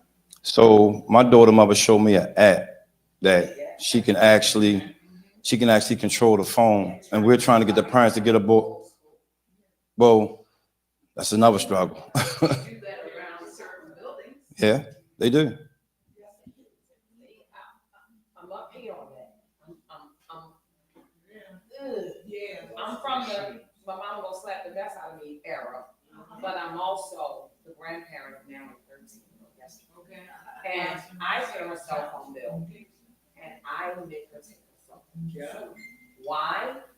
Because when we were going to school, we didn't have the school shootings that you have now. Exactly. Right, so I'm up here on that, right? Now, she knows, I can, there's not even an app. You can, if you're, the cell phone bill, you just turn the phone off during the course of the school day. I also have a 6-year-old grandson who takes his cell phone to school with him for the same purpose of safety. They are not, we moved into a whole different era. Yeah, So it's up to the parent. Exactly. Everything that we just said, go back to. go back to home. It starts at home. It's me as a grandparent. Yes. That school better not call me and tell me that you were on the phone. Yeah, I can take the phone in if I go inside your head, but it's the parents, right? It's not the kids. If the kids know that, my mom ain't say nothing like I could be on my phone. That's right. It's the parent, because my grandchildren don't have their phone out during the school day. They have it for these school shootings. It's like, no, they have to be able to call out, they have to be able to save themselves. Yep. You know what I'm saying? So I get I'm it. okay with my children, my grandchildren, because my children are grown, having their phones in school. But as the parent, I monitor. That's, I don't know what, while you're in school, you're supposed to be in school. That's right. So it's the parent. We have to go back to, it's not the child that has the phone, it's the parent who is saying it's okay to be on your phone during school, or parents calling the kids while they ask. And that too. So let me tell you why Principal Corner said to me, that's why she don't want the phone policy in, because like I told y'all, parents come there ready to fight us. A student will call and give their side of the story to any situation, could be dead wrong, but will call their parent and flip the story. So the reason why we want the phones, because when it flips the story, then we have to shut the school down, lock it down, keep them from coming in the building. But what some of the teachers do, and I get along practically with all the teachers, I make myself welcome, make them feel welcome with me. Listen, if they're not on the phone in class, don't call me to your classroom, because we're not gonna call home, it's not gonna work. If they on the phone, give me a referral. So now what we do is we take the referrals and we show the parent, listen, your child is not following all the rules and regulations. So we have a contract made up for them, for the parent to sign, as well as the student to sign. You can keep your phone, but you just can't be on the class. And if you do call home before we call home, believe me, I don't care what your story is, you're getting suspended on my watch. You're going home with your mouth for 3 days. Since y'all want to talk so much, you go ahead home for 3 days. We'll have you come back. And that's a big thing with transportation. Please don't let them hit the vehicle. Before I can get to my phone and find out that you had an accident, they on social media posting that. That too. That too. God bless. Yep. Please So get your baby. our repercussions is when you post anything in our school or you call home, no matter if you're involved in the situation, you're still getting suspended. Then we coming back with both parties and have a sit down conversation about it. Now, two things. In transportation, again, we should be listening. When I see or observe a student on the phone or something like that, why are you on that phone? Or if I hear something, I'm carrying the witness. I will text her quick. This is what's going on, this, and this. I think I'm the only driver that does that. You can say what you want. I'll text her, or she'll say, while the parent is going off, just hit the mic so we can hear it, because everything's being recorded. Now, inside the school, you should not see a child like this walking through the hall or glancing in class or anything. Us as parents and grandparents right here, right now, we should get the school back under our control. We should be able to walk in that school any given time, not to sit or just to glance at your child, period. What is the aspect of put Calvin Walker? I've done chart, we've done. So We have tried to get parents to come up. We get a bunch of excuses. I got this to do. I got that to do. The ones that care show, the ones that really care, and we give them the information and referrals, they come up. But you have a lot of parents that just don't care. It's sad, it's true, but it's real. It's definitely real. They don't care. For 8 hours, it's daycare for them. They getting the break. For 8 hours, it's daycare. Then I work in the mental health field too. I run a recovery home up here on North Avenue. A lot of it's mental health. You said something earlier about trickles down. A lot of them still suffering from when they were younger. They just had a baby.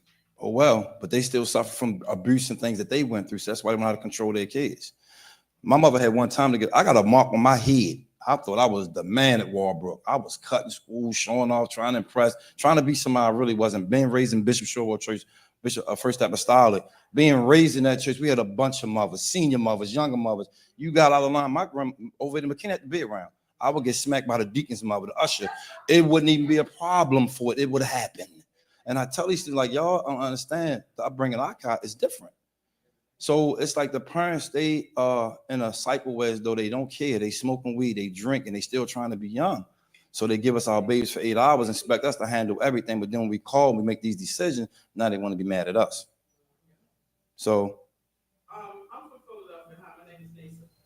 In Philadelphia, they have paperwork that you sign saying that if your daughter or your son or your child gets assaulted, stabbed, or any bodily harm comes to them, they not liable for it. What? They not liable for it. And it's amazing to me that parents, when I saw it, I was like, well, what kind of place is this? Jane.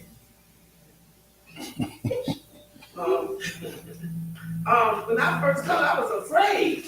So now this has been years ago, and they have still different things. I don't know what they do here in Maryland, but there they got metal detectors, all that stuff. They have metal detectors, and you have to put your cell phone in the box. And the reason being is they have people that walk around, and something happens, like, and we call them NTAs. I don't know what they call them here. All monitors. NTAs, yeah. NTAs, then something occurs that they call security. And they have weapons and everything. The police sit outside of the school. It's really crazy. And from the stuff that I see here, it's so lenient. But people, like Derek was saying, it starts from the parents. You know, they send their kids to school just to babysit, but they have mental health issues. And it trickles down. And so you have children that are now being raised by children. So this is a whole different time. But it's sad to say that some of us who are concerned parents, these kids send our children to school, but this is what it is, that's the fact. But it has to start somewhere because it can't keep going on. I got something even better. I'm in an elementary middle school. Pretty much my team, we got our floor secure, which is 6th, 7th, 8th grader. But you know how many calls I get to walkie-talkie for the 3rd, 2nd, and 4th grade? I be like, what? And I hear walkie-talkie, I be like, and I hear this one particular student name, he about this big. He's a menace to the building. And I mean, talking to us, I invited him to our basketball practice, just see if mom would even bring him out. She came. So I had to just watch and observe mom. I ain't let her know what I was doing, but I was watching, observing how she even had focus on what he was doing, watching him. He run off through our practice. So I said something, and then that's when she wanted to say something. So it definitely starts on, but it's the 3rd, 4th, and 5th graders that is starting there. So by the time they get to the 6th, 7th grade, I'm dealing with them. I'm already seeing the behaviors now. So it's a tough situation, but we are here for a reason. You know what I'm saying? I always, when I go to work, Bishop Shorewell told me this a long time ago. When you go to work, put the whole armor of God on you, because we dealing with demons, we dealing with spirits. We dealing with this when we go to the school system. We may not look at it like that, but it's definitely the truth. Every day on my way to work, I'm listening to Marvin Sapp, going to work and coming home. My day starts at 4 o'clock in the morning, doesn't end until 11:30. Literally. And I do that to keep myself in a spiritual safe place and a mental health place, because I know if I'm constantly busy doing something, my spirit's being rejuvenated and ready for me to get ready for the next day. Like now with my clients, when we take my ladies, we about to go out to the park and just have a relaxing day, you know, but it's a tough situation. But I do thank Brother Blue for inviting me. I thank y'all for coming out. Appreciate it. And we need to do more of this. So the next time you want to throw something, let me know so I can get you in the building. Okay. All right. All right. I want to thank Derek, Mr. Lawson. He has touched bases on a lot of things. I mean, I appreciate every person, everybody. I want y'all to really think about it. Just think about it. Our children are our future. Our children are our tomorrow. Our children is the next generation that will be running this country, directing, giving orders. Our children, whether it be in this church, across the street, school up the street, church down the street. What is it going to take for us to stop the madness? What is it going to take for us to get these children to understand? And I want to put Sister Tiffany up on the pedestal. When I first met her, she was straight and direct about her children. If I said something to Tiffany, it was done. That was it.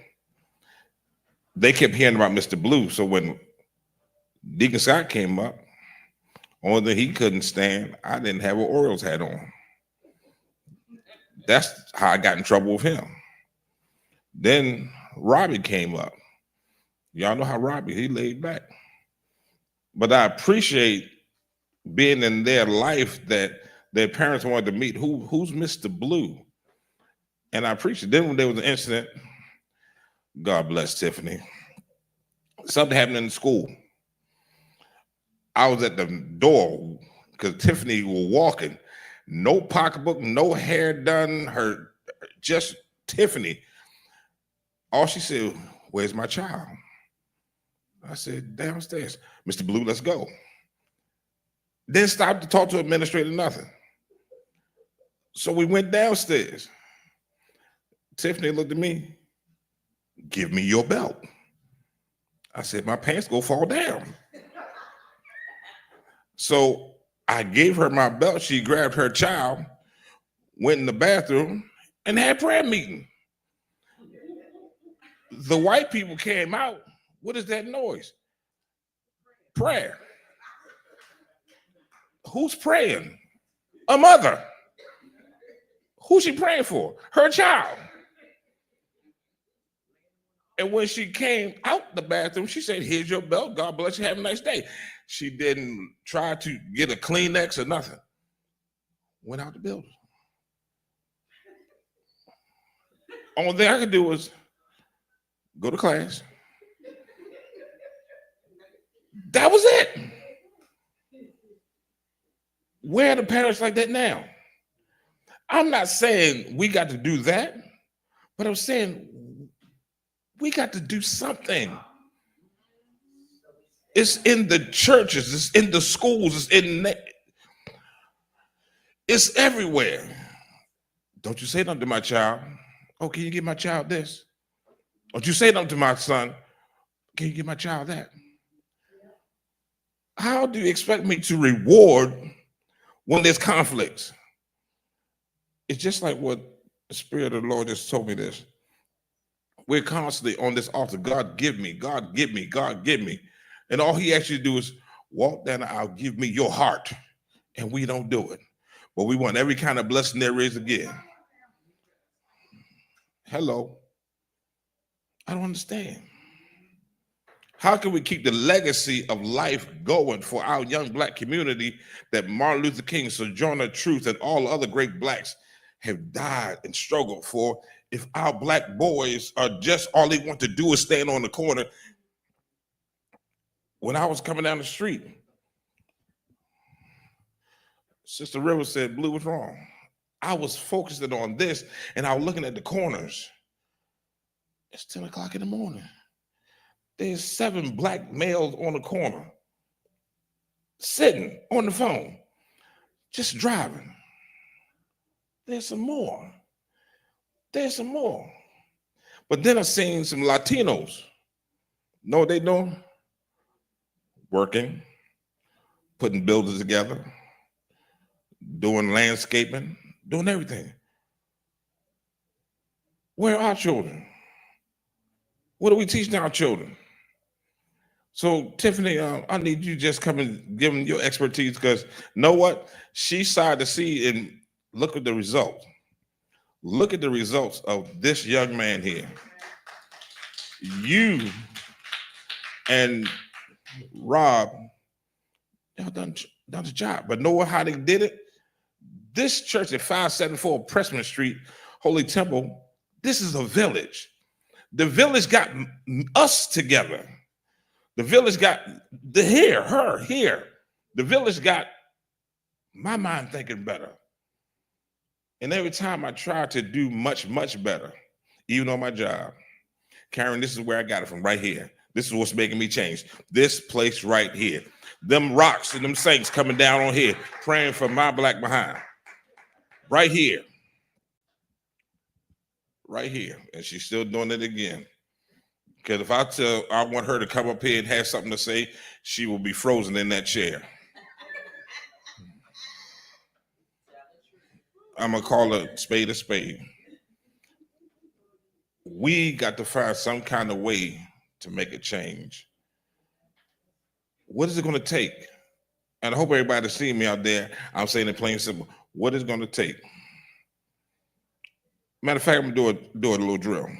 Everybody close your eyes for a second. Close your eyes. Now imagine somebody with a gun in your face. I want y'all to imagine that. A gun in your face trying to rob you right now. Now open your eyes. And it's your own child standing in front of you.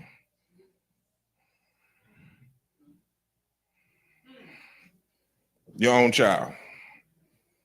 Or you just glance away from the news and look back, there's your child on the ground because your child tried to do something to somebody else. And just last week, your child was told by somebody in the church, in the school, on the corner to stop. And you got to that person and yelled at them. Here you go, Tiffany. I apologize for the way that I am dressed in the house of the Lord. I had a previous engagement. But one of the things I do as a parent is I don't believe, as Pastor Davis said, that the school is going to call just to be calling. I'm a stakeholder in my children's education. I don't send them to school to learn everything. Some things you're going to have to learn at home. And so when I do get a phone call from school, even now with my daughter in high school, I show up. And I tell the teachers during our teacher meetings, do not send for me if you don't want to see me. If you send it during the school hours, you're going to see me. So if you send it after 3, then that means it's just dialogue. But if you send it at 11 o'clock and she's in your class or he's in your class at 11, I'm coming.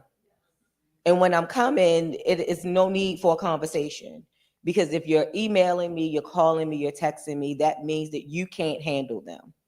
And so if you can't handle them, then I'm going to handle them. And I tell them I'm a mandated reporter to call CPS, and I will call CPS on myself if need be. Because one thing I will not tolerate is disrespect. You ain't got to like the teacher. You ain't got to like the subject. You ain't got to like nothing about it. Sit there and be quiet. Because what did the teacher say? You fail yourself, right? And so if you're going to fail yourself, you can fail yourself being quiet. I do allow my children to take cell phones to school just for emergency purposes. I do have a monitor on their phone. I know when they're on their phone, what they're doing on their phone. Oftentimes, oh yeah, I do. Oftentimes I take their phone and I just go through the history. I just go see what they're looking at. And a lot of the things that the kids are doing is from social media. The TikTok videos, the things that they're saying, the rap songs, the lyrics. I know we are saved, sanctified, baptized, and filled with the Holy Ghost, but you need to listen to some of the things that they are saying. Some of those lyrics I don't quite understand because they're talking a little too fast. So I got to pull up the lyrics, and when I read the first paragraph, I'm like, absolutely not, because it's telling you to do things with your body, or that you're not worthy, or that, you know, the world is yours and you can kill and you can steal and it's cool to do these things. So I think, yeah. So I think if as parents, we just stop for a moment, because even in my car, we don't always listen to gospel music. Sometimes I tell them, you can turn on your trash. And I listen. And I listen, well, why do you like this song? And this one song that Madison likes, I can't even remember the name of the song. But the beat had a little groove to it. I'm grieving, okay. And when I really went to dissect the words of the song, it was so wicked and evil spirited. And she knew all the words. Well, what's your 12 table? Give me 14 times 5 is what? Can you give me that as quick as you can give me those lyrics? And so it was just really monitoring and controlling what they see and what they hear in their friend groups. But as an educator for adults, we say it starts with our parents. It really does. During COVID, I had an opportunity to teach a lot of low-income adults, and they can't even log onto a computer. They can't get on Zoom. So how are they teaching their children how to do Google Classroom and all the other virtual classroom features if they can't do it themselves? They can't. They don't have the skill. They don't have the openness. They know everything but nothing at the same time. We say common sense. Common sense is not common. We can't think that people know the very basic things that we think they should know, but everybody doesn't know those things. So starting from scratch, starting from the bare minimum, teaching our adults just simple life skills. I know I've taken clients out and I've had to take them to the grocery store and show them how to grocery shop. Like they knew a banana, they knew an apple, they knew an orange, but they couldn't tell the difference between an orange and a tangerine, between a pear or nectarine. Yeah, lettuce and cabbage. Like they couldn't tell just some of the simple things. They didn't know that you can eat a banana when it's still very yellow. It doesn't have to have brown spots on it to be considered sweet. Just some of just the normal things. If you go into the grocery store and you go until you get your meat, if you don't feel any ventilation, then your food is bad. If you feel hot air, your food is bad. If you don't feel cold air, your food is bad. So you're buying food that's already bad before you even get it home.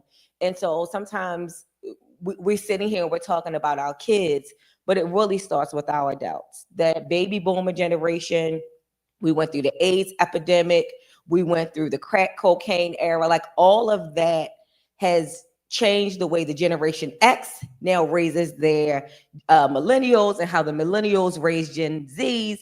And it's just a generational thing that nobody's stopping back and going back and teaching that person so that it could be a better generation. So really working with our adults, I think, is a key. They don't know how to talk to people. I had a student to email me, hey, Ma. Hey, Ma. And I said, well, maybe they put the S, they missed the S when they were typing, they hit the A and they hit the S, you know, ASDF, JKL, semicolon. They don't even teach that no more when you type. We had a posture on the keyboard. They don't teach that. You know, you don't have the double space after the end of a sentence anymore. One space, no double spacing anymore. Like, so much has evolved and so much has changed. Why are you looking at me like that? You ain't know that? Oh. Sorry.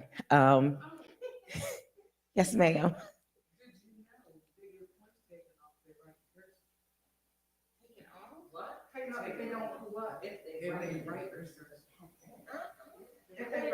In cursive. In cursive writing.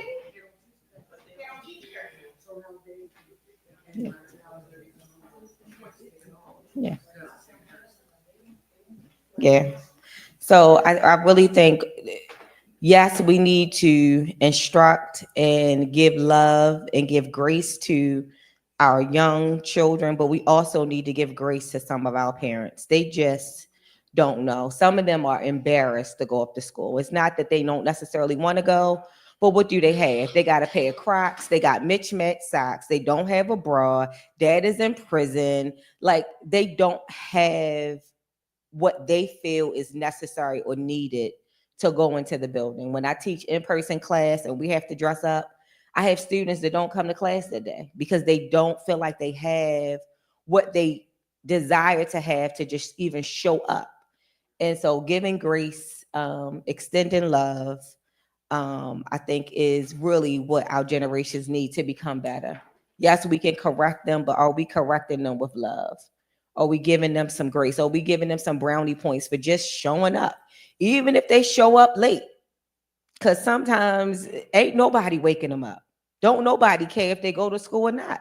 Nobody cares if they log on or not. Nobody cares if they graduate. There's families where there's no high school graduates, period. From grandmother, children, grandchildren, and there's nobody who graduated high school. So they're not even looking at that is even being a goal or something they will want to do because nobody else has done that. And what does that set in? Fear. That if I do, they're gonna think I'm better than everybody else. And I'm the only one. And we know we don't like to be the only one doing something. We don't want to be the thumb. We want to join in with everybody else. And so I just would ask you to give our young people a little grace. Talk to them, pull them to the side, build a relationship with them so that they feel like they can come to you and talk to you. I have an old friend who, dad, she does not know. Her mom was addicted to illegal substances. And her elementary school teacher, I think it was the 3rd or 4th grade teacher, took a liking to her. And all the way up into high school, she would go back to the elementary school in the morning. This teacher would give her soap and washcloth, clean undergarments, clean clothes. She would go into the bathroom, wash up, she would comb her hair, and then she would go to middle school or high school. She did this up into the 12th grade every single day.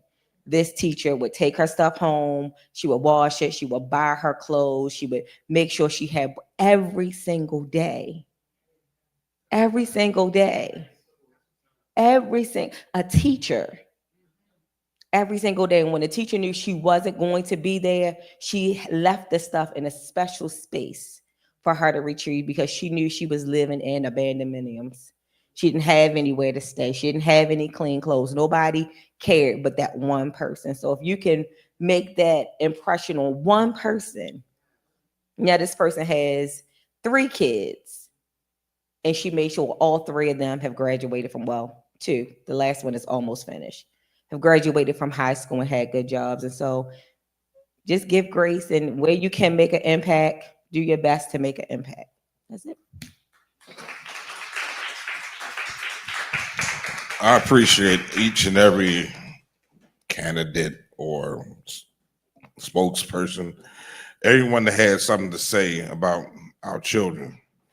Now I'm asking y'all, let's create this village. Whatever it takes, spread the word, pass the word, let them know Mr. Blue is going to get his village.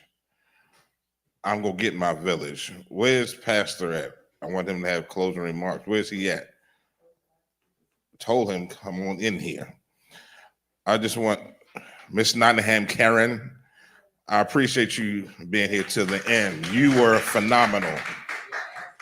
You were phenomenal. Megan, we'll talk to you and we'll call you about the girls later. I want to thank everyone. I want to thank everyone from the bottom of my heart. To Mrs. Santifel, not Miss Hall, Ms. Santifel, I appreciate you every day. And everything I think about is to make things better within our circle. That's my main objective, to make things great, to be your king. And I want to make this church a very wonderful church. If I can suggest something to help get members to walk through that door, I want them to see the greatness that we have in here. Now in closing, this is not a closing, this is our beginning, because he is the youngest member that is holding the position of pastor. And he can have something to say about what he's seen, how he's grown, and how he's trying to help along with the village. Pastor Kenny Rivers, come on and say good evening. Amen. Praise the Lord, everybody. From what I've heard, it's been a wonderful discussion, and excuse me for being outside. We had a fellowship going on at the same time, and there were no men outside, and so I had to be a proactive pastor and be outside with them. I believe in winning the loss at any cost, and so outreach is something that I'm very big on and I'm very strong on. But what I've heard has been a great program, and I want to give kudos to Brother Blue. I think we ought to clap our hands for Brother Blue on today. Even those who have told me in my passings are like, this is some good information that's going out, and so it's being streamed, and so we can go back and watch those things. But I do believe in what Brother Blue is building and what he's talking about. I grew up here as a child, and I grew up, my grandmother raised me, and so anybody whose grandmothers raised them knows that grandmothers sometimes are a little bit more stricter than their parents. And so because my grandmother raised me, though she raised me like her own, I got a little bit more strict than another generation, my generation, that may have been raised by their parents who could have been young at the same time. So I got the old school being raised. I got the beatings, and I got the, all of their wonderful things. And I'm grateful for the way I was brought up, and I pray for our young people here, not just here. I used, when I was worked, other than for myself, because now I'm a full-time entrepreneur. When I worked, I was a one-on-one aide in the school system. And so I saw the disrespect. I saw all of those things. But I pray for our nation as a whole. I pray for our children as a whole, that our parents will go back to truly being parents and truly disciplining action. I would rather, I say it all the time, I would rather for people to get disciplined by their parents than to be disciplined by the police. I would rather for our parents to discipline our grandparents, those who helped raise our village, to discipline than those raised by the police. I pray even now, as we've elected a new president and we listen to some of the things that he wants to implement, I pray for our African American, not just young men anymore, but all of our children all over. And so I pray that the village grows stronger. I looked at the attendance today, and while I'm grateful for those who were here, I prayed that more was here. Even today, as I was out evangelizing, winning, a lot of times in this community, we say that there's no children in this community. I come to find out that's not true. I knocked on somebody's door, and she had 8 children living in the one house, and that's right here on Brunt Street. So we know how big those houses are on Brunt Street, and so we're praying for those individuals, that they can come and find a village. Church is the greatest place to find a village, because you have all different types of people. I'm more of a taskmaster, and Evangelist Scott is like more of a sweetheart, and Pastor Davis is more of a, I'll pat you on your butt and tell you you're wrong and keep it going. So you find different techniques of how to raise children when you have a village. And sometimes we use that scripture, it may be out of context, but mark the perfect man. And so when you have a village like this, and you have a new child, or you're just becoming a parent, even if you've already have been a parent, but you're just looking for a direction to go, you can say, you know what, I like the way that they're raising their children. I like this from this person, but I like the way they discipline their child. I like this and this. And so I not just pray for those, but I pray for the parents. I pray for those of us who are part of that village, that we can be an example. That we can be an example, that the things that your baby boomer, right? Baby boomer, that the baby boomers have passed down to Generation X, all right, Generation X, to pass down to the millennials, to now pass down Generation Z. That lets y'all know how young I am. To pass down to Generation Z, that those traditions, those disciplines, those things would be passed down from one generation after another. That's a scriptural concept, to pass down from one generation to another. And so, but we see a break off somewhere between the baby boomers and the Generation X. I mean, what are you? Okay, I was right. Generation X, that those traditions, that those things is kind of like, because I got it, I don't want to do it to my children. But some of those things you need to put back and implement. You need to implement again. Everything you're not supposed to erase. Some of those traditions you should keep, because it gave good discipline to our young people and to the next generation and the next generation. So I'm done here because I have to go finish breaking down, right? I thank the Lord for those things, but wonderful, wonderful. Let's clap our hands again for Brother Blue and all he had to say.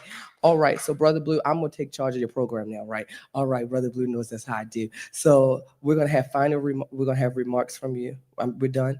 All right, and I'm gonna ask Pastor Davis if she can come and close us out on today. Amen.